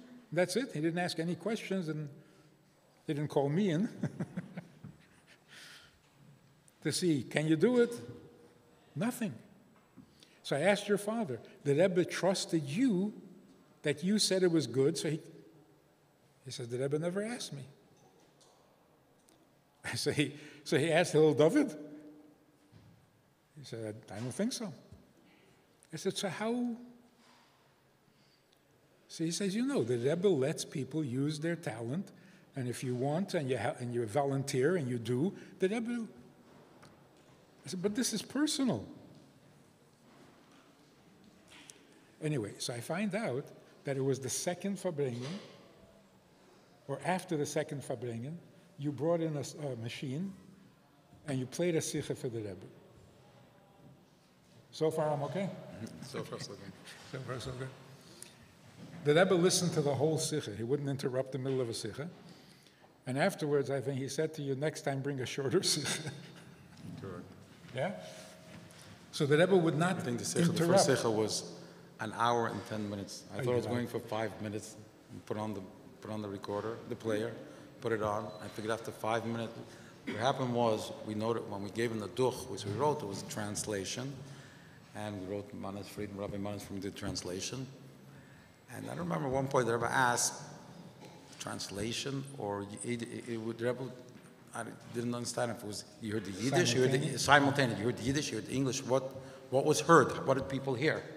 So the truth is there were 2 channels on every, when we did the transmission. One had Yiddish only, one had Yiddish and English. And we was done exactly how people can still hear the Rebbe in the background and be able to concentrate on the English. But the Rebbe asked how it was done. So again, my father said, if the Rebbe wants, we have a copy of it that Sikha was an hour? Show the Rebbe the Sikha. So the Rebbe said yes, made up a time to brought in, I think it might have been Vov Tisha, I don't remember which one, Vov Tisha or Yud Shvat. And it used to be, early years, Fabring started with a nigun, and then there was a sikha, a short sikha, and then there was another nigun, and then, I mean, that's how it always went. At a certain point, the Rebbe came in from upstairs, sat down on a chair, and started right away a sikha. And again, I think it was Yud Shvat, so I put it on. It was Vov Tisha. I put it on. It was, I waited 5 minutes, 10 minutes, and the Rebbe was sitting there, similarly the first time they had watched, sitting in the chair in front of the desk and so on. And I figured I'm watching the Rebbe. Then I see the Rebbe gets up, walks around. This is playing, the Sikha is playing, and he gets up, takes something from his desk, sits down, and starts writing some answer, goes over to the bed, or taking things. And it's not, I don't see any signal. I don't see him say, a dying or anything, or show me anything, enough. Okay, so I'm just standing there. 5 minutes, 10 minutes, 20 minutes, a half hour, 40 minutes, 50 minutes, an hour. I think the sikha was an hour and 20 minutes, the sikha this time. After, as soon as it finishes, the Rebbe turns around and says, next to Mol Klai Boisa Kurzer Sikha. And I was like, wow. The Rebbe didn't want to stop in the middle of the sikha. It was shocking. But that's... Mm-hmm. So then I asked Rabbi Krinsky, Senior, I don't understand. If the Rebbe wanted to check to see if the translation is good, why did he wait till after the second Farbrengen? And so Rabbi Krinsky said, you think the Rebbe was looking to see how you can do a better job? The Rebbe was looking to see how he can make it easier for you. Oh, that was his hashorah, wasn't it? And I remember the Farbrengen after that, the Rebbe used more English words. And I remember that there was one expression, beyeses eis or beyeser eis. The Rebbe used it a lot. And I translated, more power, more strength. By that Farbrengen, after listening to the Sikha, the Rebbe said, beyeses eis or beyeser oz, mit mer koyach und mer enthusiasm. Get your English right. So, one of the things about a translator, which it says even I feel in Gemara, that the Meturgeman, the one who's translating, should not speak louder than the Rav. The whole purpose of a Meturgeman was to speak louder, that the Olam should be able to hear. So what does it mean he shouldn't speak louder than the Rav? So I thought it meant don't become a second personality. You're just a voice. You're not a person. So L'moshel, if the Rebbe said something very strong or angry, I can't say it angry. Right? People heard the Rebbe's, in the background they heard the Rebbe, so the anger was from the Rebbe, not from the translator. Or some said the Rebbe said something a little bit entertaining or funny. You can't giggle. You're just a voice. You're not a person. So you don't change your tone. You don't emphasize. All that the Rebbe does. You just translate.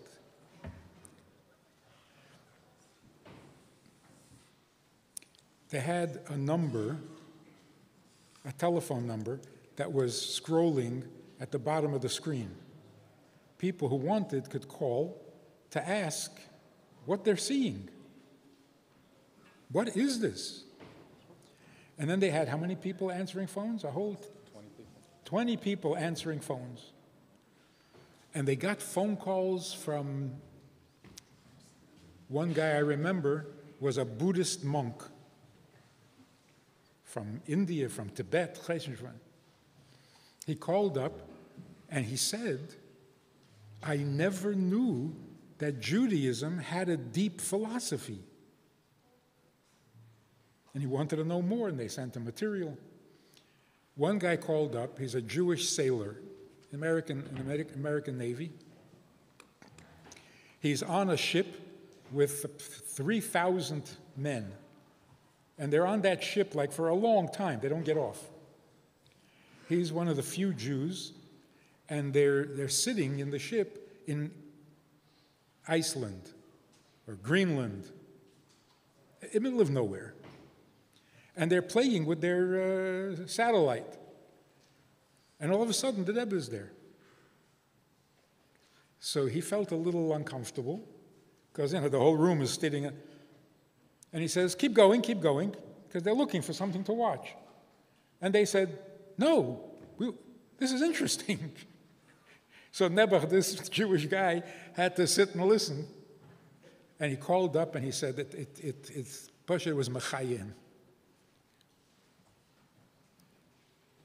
I heard later from people who the effect was so amazing and so personal. People felt like the Rebbe was talking to them. How many years was it? 7 years, yeah? Yeah. 7 years, 6 times a year? 5 times. Yeah. There's always something from Shabbos. Every Chassidish day on the calendar, there was a Purim the Rebbe didn't want, right?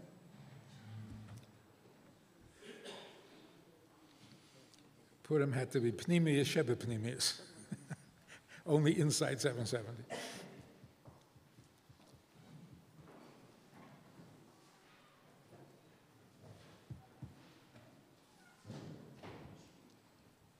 When the Rebbe got excited about the radio, the Tanya on the radio, one of the things the Rebbe said was the effect that words that are going through the sound waves, through the radio waves, is metayir the avir.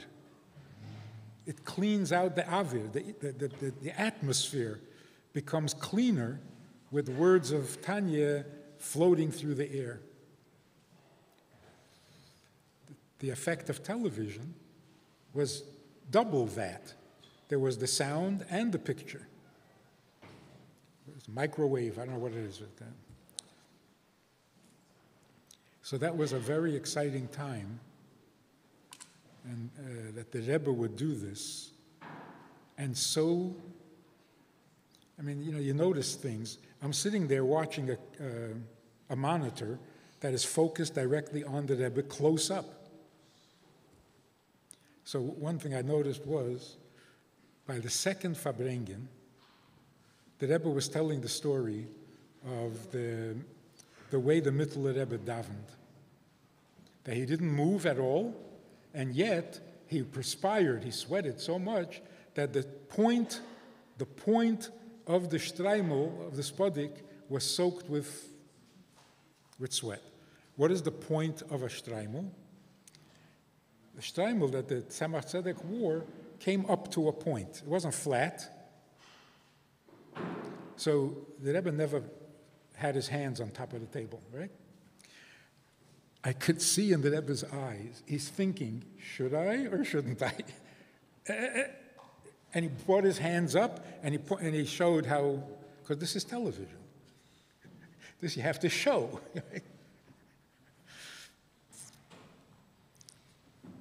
Also, people train. They go to school for this. The camera is sitting there in front of you, and It takes your attention. And you keep looking at the camera. You have to train yourself not to look at the camera.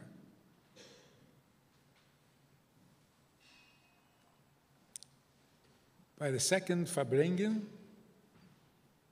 the Rebbe never looked at the camera. Except when he told the cameraman to say l'chaim. Then he looked directly into the camera the way you're supposed to, professionally, and told him to say l'chaim. So why it ended is a big mystery. I haven't heard a good reason, a good explanation. Of course, it was Tafshin Mem Ches, and the Rebbe really stopped Farbrengen, the long Farbrengens at night. Whatever it was a very rich time, and the world was changed. Specifically, that the frum world realized that you have to use technology. Not only are you allowed, but that it's a chiyuv. Although, like you say, there was a lot of complaining, you're making the television kosher, now everybody's going to have a television. As if people needed an excuse to have a television. In our day now, Baruch Hashem, we have available to us these Farbrengen, and they could be viewed. Many of them today have the subtitles, so there's a different format of watching today. But Rabbi Friedman, if you could just share with us before we go on to Rabbi Metzger, a message of what this can help us today, especially maybe in light of the serious matzav, to strengthen us in terms of what we can give to the world and what the Rebbe wants from us. Well, this goes way beyond technology. The Rebbe wants that Elokus should become the Pashtus and Gashmius should be a Chiddush, which is really normal. What's really normal is that Elokus is real, godliness is real, holiness is real. Everything else is commentary, not the other way around. And this is something that Frumme people have to hear, non-Frum, non-Jews. It's the same message to everybody. And, speaking about what happened just now in Israel, if the world doesn't realize that all the wisdom, all the chokhmas, all the education, the millions and millions of books written on every kind of subject did not produce better people. We were supposed to learn that lesson from Germany. But today, when everyone is seeing the videos that the terrorists are showing, and they realize how ugly, how completely ugly the human being still is, they have to ask themselves, so how do we educate people and make mention out of wild animals? And the only answer is Torah. And the only ones who know this are people who study Chassidus. So we're going to need a little more than 4,000 shluchim, because there are 8 billion people in the world. I think maybe we'll need 4 million shluchim, because everybody's going to want to know. And I believe that since it's readily available today in other technology, so that's the good news, that even, and like this, the Mayan already is also available. And the shluchim, like you said earlier, just let there be a shtickle voice, and not even keep it. It's interesting you bring that up, because I wanted to mention one thing from the LNS, the Lubavitch News Service, which was established, and we'll go straight in to Rabbi Metzger, was instead of having to use, let's say, the other Jewish news services to pick up and decide whether they will run a story about something that the Rebbe wants, whether it was a mitzvah or something about the Rebbe, or something that the Rebbe was teaching. He developed this Lubavitch news service and worked it like and it's hard to explain in today's generation what news service is, although there are a few left, I think.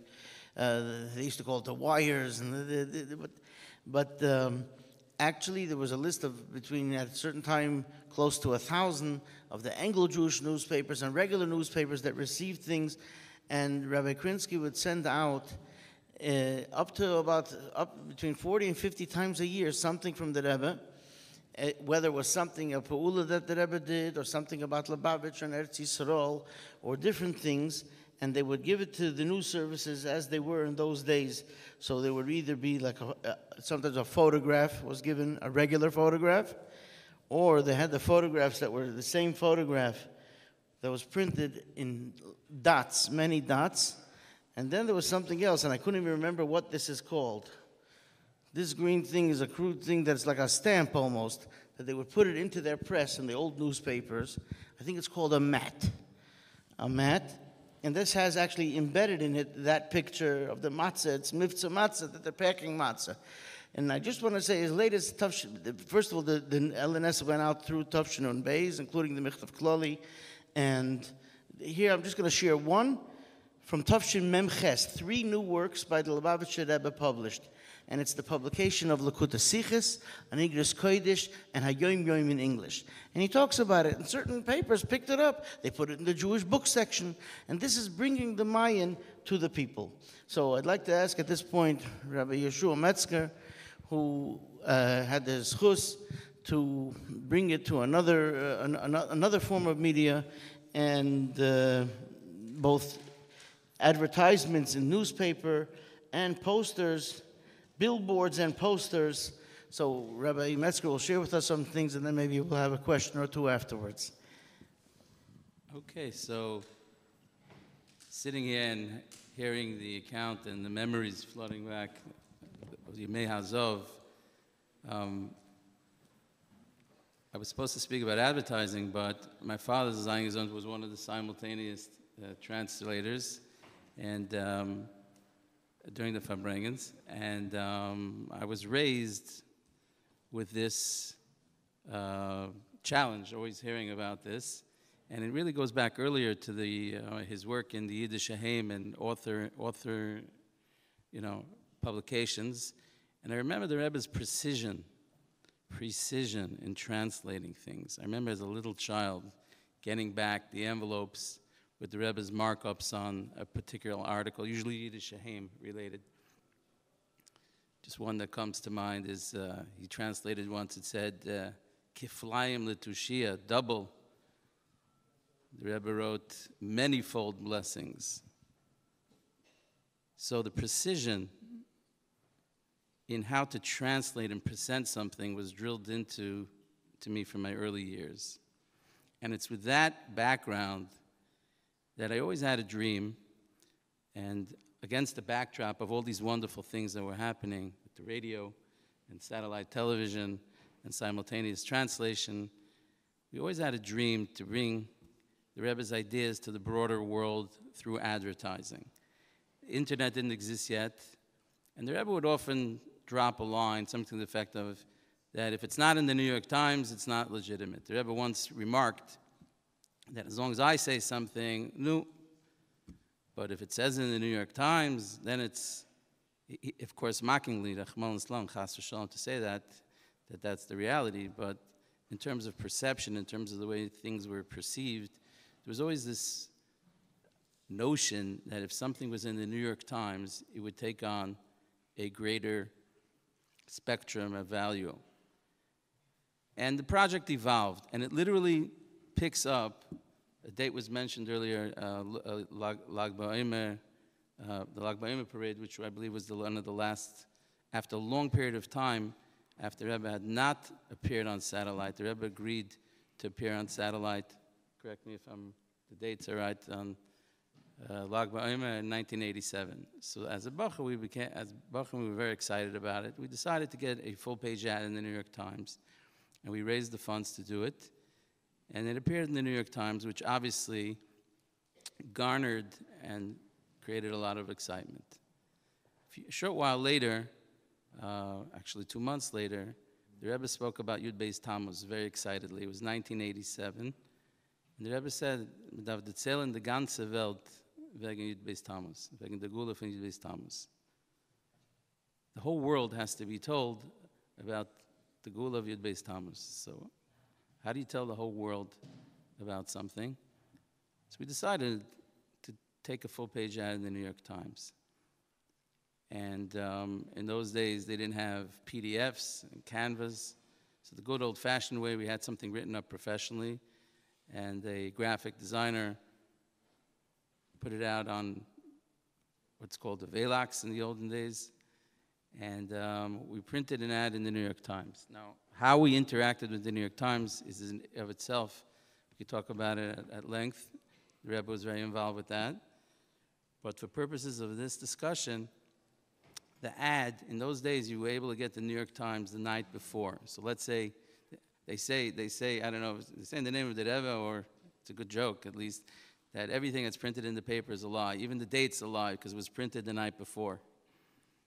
So you were able to get Thursday's New York Times or Sunday's New York Times Saturday night. So this ad about Yud Beis Tammuz, the headline was, 60 years ago, a train left Kostrama. And it appeared in Sunday's New York Times. So we ran to get a advance copy at Grand Army Plaza. And before the Rebbe went home, left his house for Havdalah, Motzei Shabbos, we were able to give it to the Rebbe. Rabbi Krinsky presented it to the Rebbe in the car. And the Rebbe said, "What is this?" And he said, "This is a Midah, New York Times." So he said, wegen was mit gerät heint, wegen Rambam, als man soll lernen, Hilchos Beis Abchira.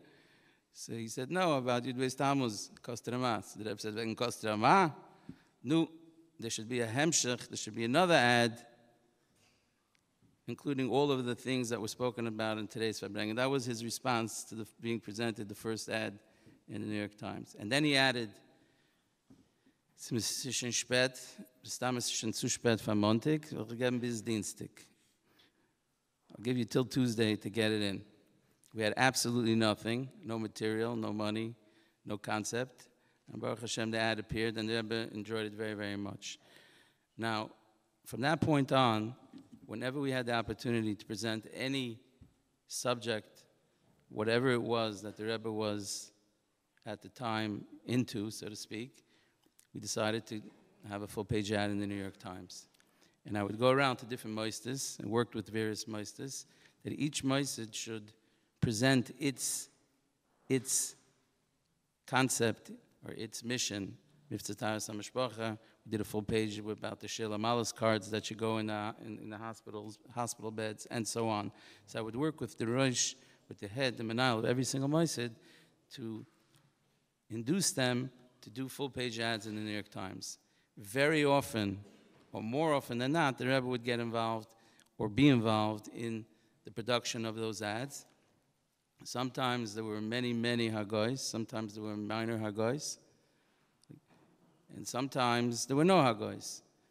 But even though there were no hagois, we'd find out, we'd get feedback later of all types of interesting things that would happen with those ads. So for example, there was an incident on the other side of the world where a certain major donor of Chabad fell out of favor with his local shliach, and the Rebbe was very, very keen on rapprochement.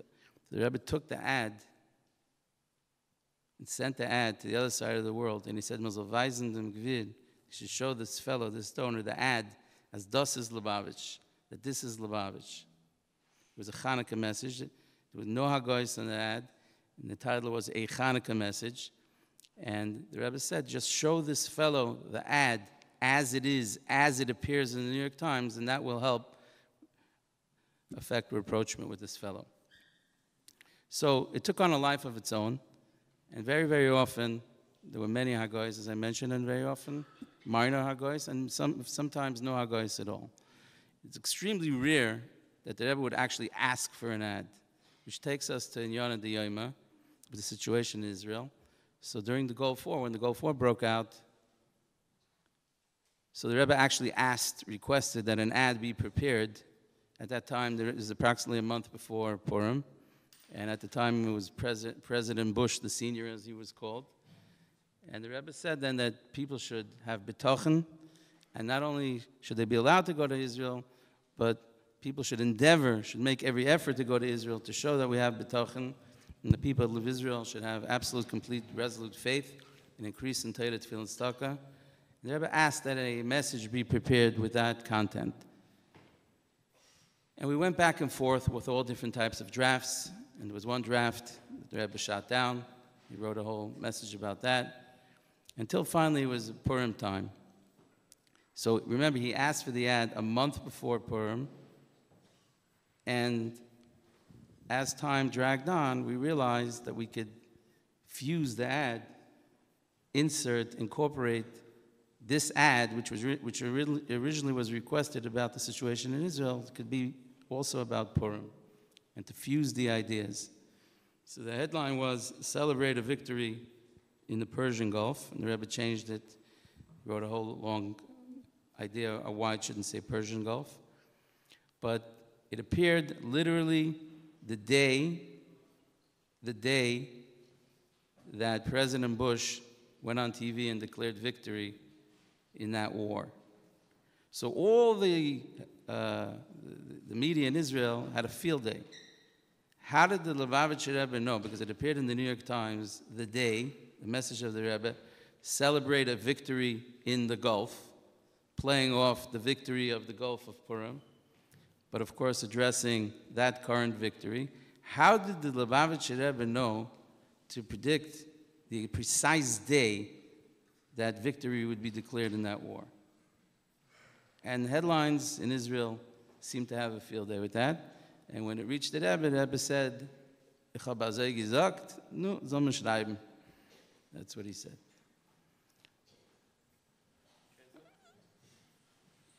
He was very flippant about it. He said, "Did I say that? Okay, let them write it." It was delayed. I mean, technically, it was because it was delayed up until that point. But it did come out the exact day that President Bush Sr. declared victory in the war, and it was attributed to the Rebbe. So the Rebbe had a good laugh, and he said that, but it is indeed, the facts speak for themselves. I think that there's a very, very important, beyond the trivia and the stories and the anecdotes, as special and as exciting and as important as they are, REBBE'S, and I don't think one night does justice to all of the amazing things we've heard here tonight, and the sharing of information, and halavai we should continue Mitzvah in this forum and other forums, various forums. But I think there's a certain message that the Rebbe had in training us in how to speak and how to present things, whether it was in advertising or in the other forums that were used. And that is that advertising is a medium. It's a way to sell a product. It's a way, perhaps, where a kitschy, catchy catchphrase is used in order to sell a product, to get people to invest in something or to buy something. But for the Rebbe, the medium was an end unto itself. The message was in of itself an ends. And therefore, you felt the need, and there was a constant critique rather, as to how it was presented, what should be said, and in the manner it should be said. Just to give you an example, one of the things the Rebbe shot down with regard to that ad that was requested for Eretz Yisrael, so one of the original proposals from a genius was, add your Psalms to the bombs. You can imagine how much the Rebbe liked that one, although it emanated from some quite reliable sources. So what we learned was, it was very, very important, it was critical in the manner and how things were presented and said. The Rebbe did not in any way prohibit good humor or wittiness whatsoever, but he felt things had to be said in a kosher way, things had to be said in a dignified way. There's a famous Ksav Yad where the Rebbe talks about caricatures, how they denigrate human beings with big noses, large heads, short necks. These are not, I mean, it's a normal tool in political satire, which is not considered a very bad thing, but for the Rebbe it was chazat treif because it denigrates human beings. And the same applies then how you speak to people, about people. And then there was just the obvious, the seemingly obvious. I remember a logo was prepared, a proposal for a logo for Tzivos Hashem was prepared in the early years of Tzivos Hashem, or in the infancy of Tzivos Hashem. And the Rebbe's response was, Zehu b'diuk degel Japan. This is exactly the Japanese flag. So sometimes that's what the proposal from the graphic artist was. So sometimes it was just to be cognizant, to be aware, and many times the Rebbe would write, Ulai lo yadu mizeh, perhaps he didn't realize it. But what was clear was that he wanted a certain precision, accuracy, dignity, and it had to have a tachlis, a mitzvah. So in other words, you could say if an ad is selling something else, if the point of the ad is that the person should observe Purim, why does the ad itself have to have a tachlis? The answer is because there are 2 million readers in the New York Times that are reading this ad. Why shouldn't they have the yediyas ha'torah or the mitzvah, yediyas ha'mitzvahs about Purim that the ad is providing? So yes, perhaps a few thousand people will go to Purim parties, but a few million people are reading the ad, and they should have that experience. So the ad is an ends; it's not just a means. And since the ad is an ends, we had and have a greater responsibility in how we present the message. At a certain point, we were made aware of the availability of public service advertisements, where in the public sector in the United States, there's a certain requirement that ads, billboards, subway posters be given, I believe it's a 10% allocation for public service messages, because there's a debate about, the great debate which rages still today about the public realm. Who does the public, when you ride a subway, you could argue you shouldn't be seeing anything. You should be entitled to a nice, relaxing ride without being bombarded with all types of posters. So the justification is that it helps advance the public interest. And they set aside, whether it's 10%, 20%, that itself as a whole, a discussion and debate and analysis, they set aside a certain amount for public service. So we were able to tap into that, to take these messages that appeared in the New York Times. And by the way, when I say the New York Times, all these ads that the Rebbe was magia, or that were prepared for the various miftzayim and various holidays, were translated and made available in all languages and appeared in all newspapers. So if an ad appeared here in the New York Times, there was a likelihood that it appeared in French, in Le Monde, or in The Guardian, in London, and of course in Eretz Yisrael, in all the newspapers. As a matter of fact, there was one ad which we did about Mashiach, which was one of the only ads that the Rebbe approved about Mashiach, to connect the dots. The Rebbe embraced it and said that he wants to pay for, he said that it should be immediately translated into Yiddish and appear in the Allgemeiner. And he said it should appear in every newspaper in Eretz Yisrael as well. And he insisted that he pay for it. He sent a message to the donor, and he wants to pay for it. So these ads, when we talk about the New York Times, appeared in many newspapers in many languages around the world as well.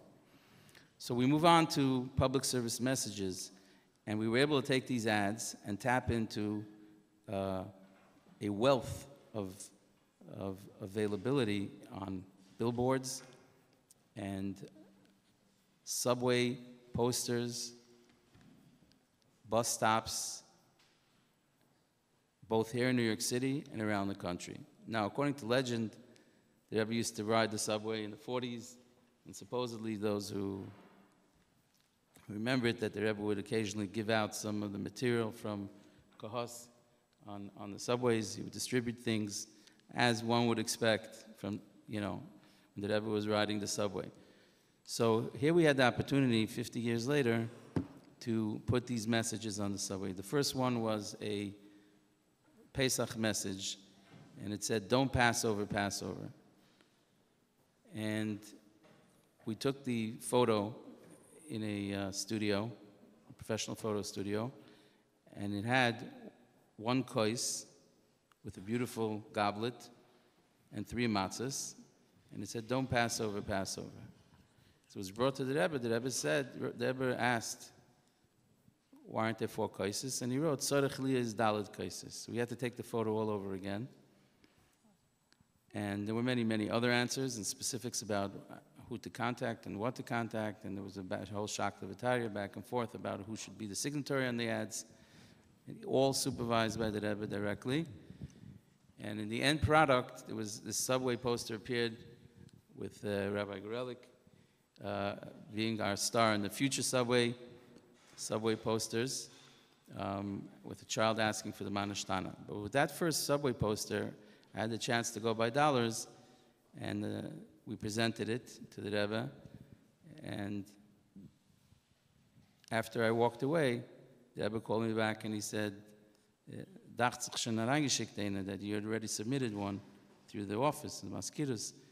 And I nodded, and the Rebbe gave it back to me, and he said, better take it back and put it in another subway car. We then hung up the bus stop, which was the size of, considerable size. We hung it up in the hallway that the Rebbe would take to go out to the mikveh next to Rabbi Groner's office. And when the Rebbe went to the oil, a few days later, he stood there staring at the subway poster for 4.5 minutes. I'm not 4 and a quarter, not 4 3/4. 4.5 minutes stood just staring at the subway post, at the bus stop. The next poster that came after that, so then we would do the messages in the New York Times and the subways and bus stops and make it available through billboards across the country, which the Shluchim office coordinated, and was able to obtain billboards for free for Shluchim mostly around the country. The next one was Shavuos. It was right after Pesach. So we took a photo of Mashiach Sefer Torah, and the headline was "Claim Your Inheritance." Claim your inheritance. There were no agois that I recall on this poster, but we presented it by dollars, and the Rebbe gave very long brachas. There's a video of it. And he spoke extensively about Prime Minister Netanyahu to the fellow who presented the poster and sponsored the poster. Gave tremendous brachas, which are very relevant literally to the matzav right now, although it took place so many decades ago. And we left the Rebbe the poster. The next time the Rebbe went to the oil, he came out of his room carrying the poster. It's a very large poster on it was glued to a cardboard for presentation. The Rebbe carried it himself, and the maskirim, usually the Rebbe carried the bags of the panim that he took to the oil. So maskirim carried all the bags, and the Rebbe carried the poster. They brought it with him to the car and put it on he put it on his seat, and he used it as a backrest all the way to the oil. So we saw a tremendous chavivus, and we saw that we were able to take a medium that was, Baruch Hashem, used very, very successfully in prior years, with television and radio, and to expand into advertising. And advertising is the engine that, the economic engine that enables America, the sale of American products, and the success of products. So likewise, we have to learn, we have to learn and utilize and tap into this medium as well. And this is an overview of this program and how it, from its inception up until Tavshinun Beis. Thank you very much, Rabbi Metzger. So I want to, you mentioned the New York Times, its significance. I once heard from Rabbi Krinsky that the Rebbe once told him how careful he has to be, and he said, the Rebbe said, the New York Times is the Bible for journalism. Yeah. It was like the leading paper of its time for better or for whatever. Before I ask the panelists if they want to add something, and also relating to the matziv, so at one year, and I don't know which year it was, but there was an ad which was actually about Tisha B'Av. And that one had much hagah, many edits, and I think it's really a good one to share in light of the matziv. So if you allow me, it said Tisha B'Av this year, the English date, is the saddest day in the Jewish calendar. Preceded by the 9 days, it is a day of mourning and fasting. On that day, a series of tragic events befell the Jewish people, including the destruction of the first and second Holy Temple in Jerusalem, that I've added that it should be, that happened a while back. Yeah. And then he said, it is then the Jewish people were driven into exile, an exile that endures till this day. But as our sages explain, in every negative experience, there lies great potential. Therefore, the Lubavitcher Rebbe, Rabbi, and the Rebbe's name, also sees this day as an auspicious time to be shared by Jews everywhere in a positive way. And here the Rebbe adds that it's not just him, but it's the Chazal and Rabbi and Nisayenu, other great rabbis emphasize. Of our time. Of our time. Meaning not just of past times, along with the rabbis of our time. And it is, and here's what the Rebbe says, it is a time when the actions of each individual can bring profound change. From a time of sadness, we must make it a time for renewal and hope. And the Rebbe crossed out that you shouldn't talk about a time of dissension. We must make it a time of unity. And the Rebbe added for everyone, for kol achinim in Israel, everyone. And the Rebbe crossed out from a time of cruelty. We must make it a time for kindness, for charity, and for good deeds. So the Rebbe didn't want to see things in the negative. And then it said, and we must, because what each of us does can affect not only our own lives, but the entire world. The Rebbe said, we really must be careful of what we do. And then the Rebbe added in a second time, we can, and the Rebbe added, and must achieve what one of our greatest teachers and scholars, Maimonides, has foreseen. And the Rebbe crossed out in the times to come. The Rebbe said it's ready. These days of fasting and mourning will be transformed into days of great happiness and rejoicing. So I think that's apropos for it may be something very sad and very tragic, etc. But it's something that if we, each and every one of us, can increase and do and give an effort, certainly the Holy One, blessed be He, will bestow upon us a time of great joy at this time. Rabbi Hecht, one more thing, we were talking here about the 9 days. I understand that you do now have the schus of making the siyumim in the 9 days on the radio, and the Rebbe actually used to listen to those siyumim, and I believe he called for that during the 9 days to actually have the siyumim. Could you tell us a little bit about that? First of all, I want to add to Rabbi Friedman and Rabbi Krinsky about satellite. Excuse me.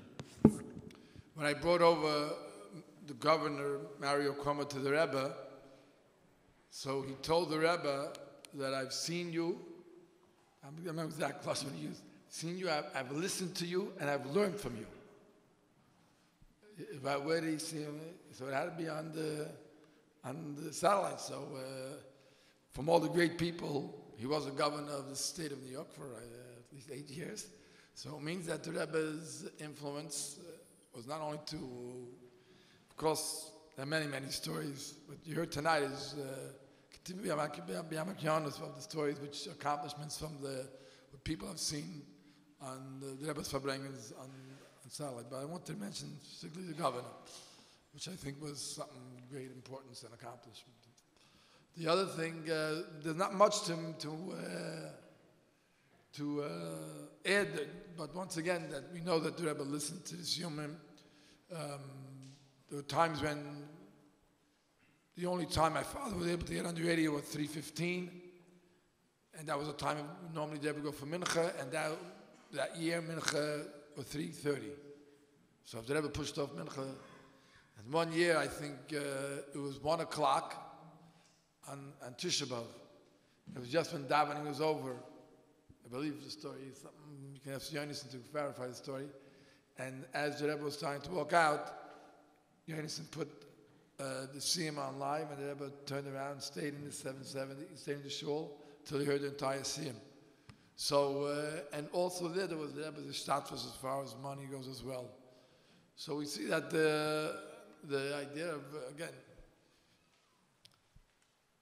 there's nothing which is only this. The Rebbe, every single avenue and every opportunity that he had, or Yisrael's Chassidim had, he wanted us to utilize to be able to be Meifetz, Mayonis, to bring Jews closer to Yiddishkeit, Soim, etc.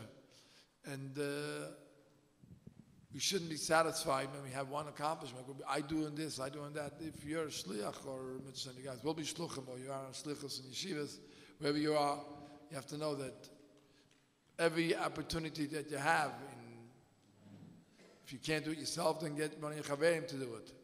But don't say that, we're going to work in this area and it's enough for us.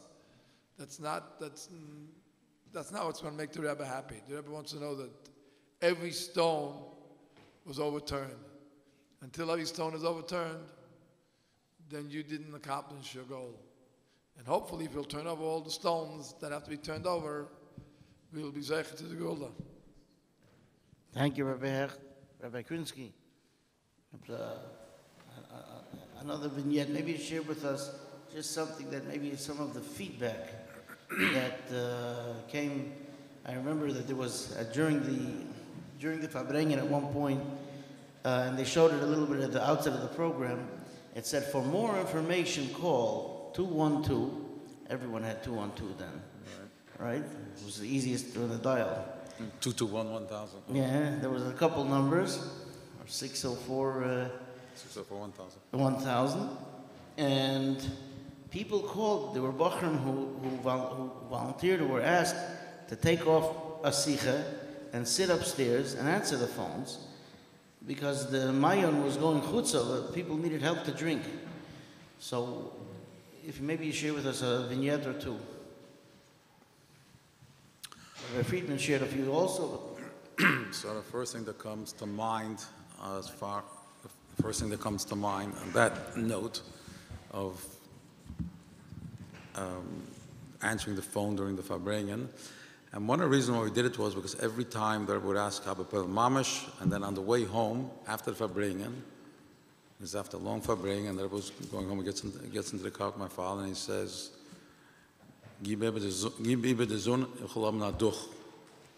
sometimes he said he wanted to have it the next day, he wanted to have it, and he always followed up. And after doing many Fabrengens, it was hard to get a lot of feedback or give anything that was unique to that Fabrengen. That was one of the ideas. Okay, put in the phones and let the people call up, and we'll take the messages and so on. At that time, so like I said earlier, we got 1,000 phone calls in a night. And we had just gotten a computer. We put in a computer in the office. It was a big thing to get a PC. And we took all the reports. We had papers.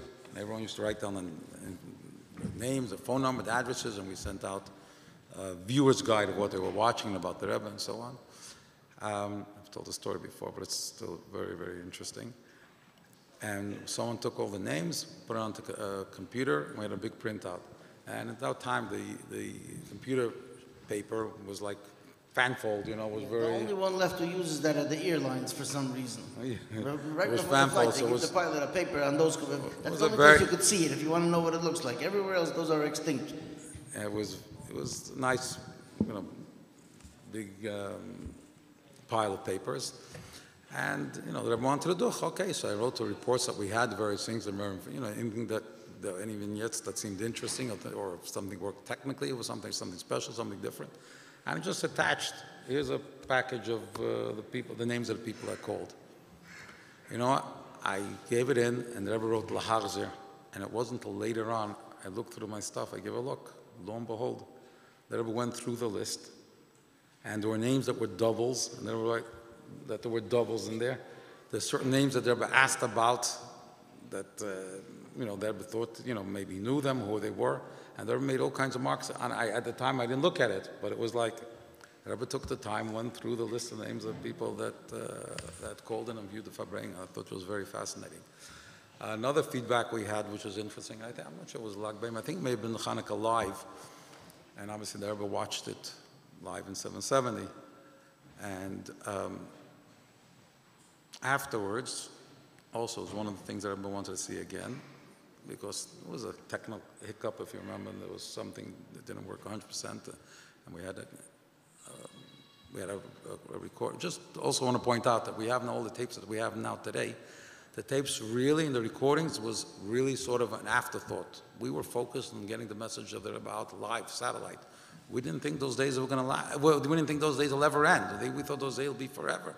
And we would just, take Rebbe's message and get it out, satellite, and get many television stations to view it and all over the world.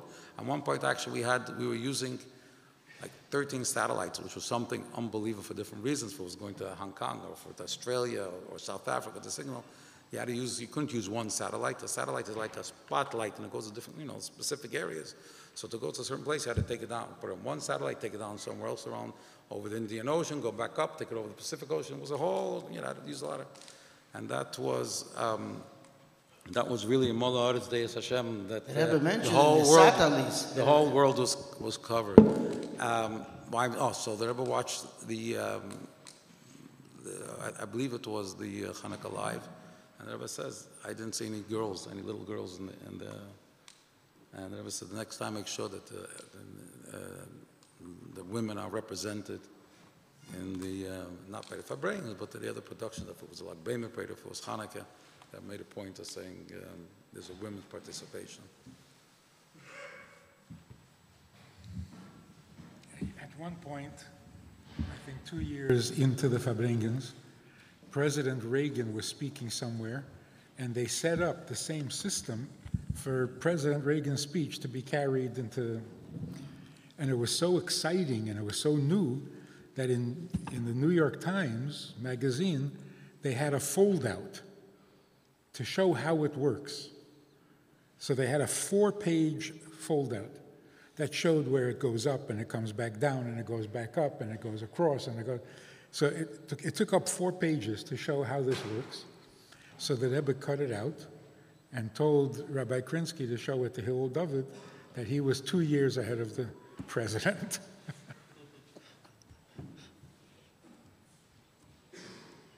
Also, when you mentioned about the Rebbe saying, I said,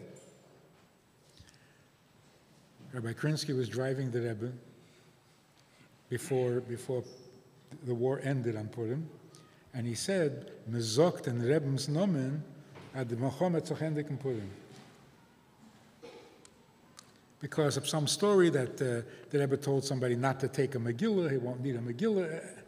So this whole thing started that the Rebbe said that you won't need because the war is going to be over by Purim. So Rabbi Krinsky said that people are saying in the name of the Rebbe that the war is going to be over by Purim. So the Rebbe was a little, I said. So Rabbi Krinsky said, that's what people are saying. Listen to this. So the Rebbe said, no. The Rebbe didn't predict that the war was going to be over by Purim. He ended the war on Purim. People are saying that okay, so fine, then that's how it's going to be. A Rebbe is a balabos, not a predictor. Yeah, indeed, that was Chaplain Goldstein, who was actually then sent to Eretz Yisrael. He didn't have to take a Megillah because there was plenty of Megillahs there. So I think I think we came full circle over the Megillah. You want to share maybe what did the Rebbe say, Taka? Why not to say Persia? Just the Gulf. We wrote that if there are Jews there, we should be sensitive to them. Sensitive to the Jews that are there. Today there are Jews there. But there was another beautiful answer that comes to mind, where in a Hanukkah message, we all know the word "Fidik Rebbe darf sich zuhören" was the Licht erzählen. So we created an ad based on that you have to listen to that which the flames tell a story. So we wrote, every flame tells the story. So here again, the Rebbe's precision. He wrote, Mahu achiluk beinehem, meaning every flame tells a story. When you say every flame tells the story, you seem to insinuate that you know the stories that the flames, the precision. I mean, it's just poetic speak, right? But the clincher was the headline. The headline was poetic, and it said "whispering flames," because that's the word of the Fidik Rebbe. Was the Licht erzählen. So the Rebbe crossed that out and wrote Zehu loy belachash kiyim l'chol ha'olam kulei. It's exactly that. Yeah, my father Zangesund wrote whisper. They shout a name. There the Rebbe said you have to whisper. That was about the Baal Shem Tov. So we changed it to listen to the flame. See, you don't know when it's whispering and when it's shouting. So I guess, yeah.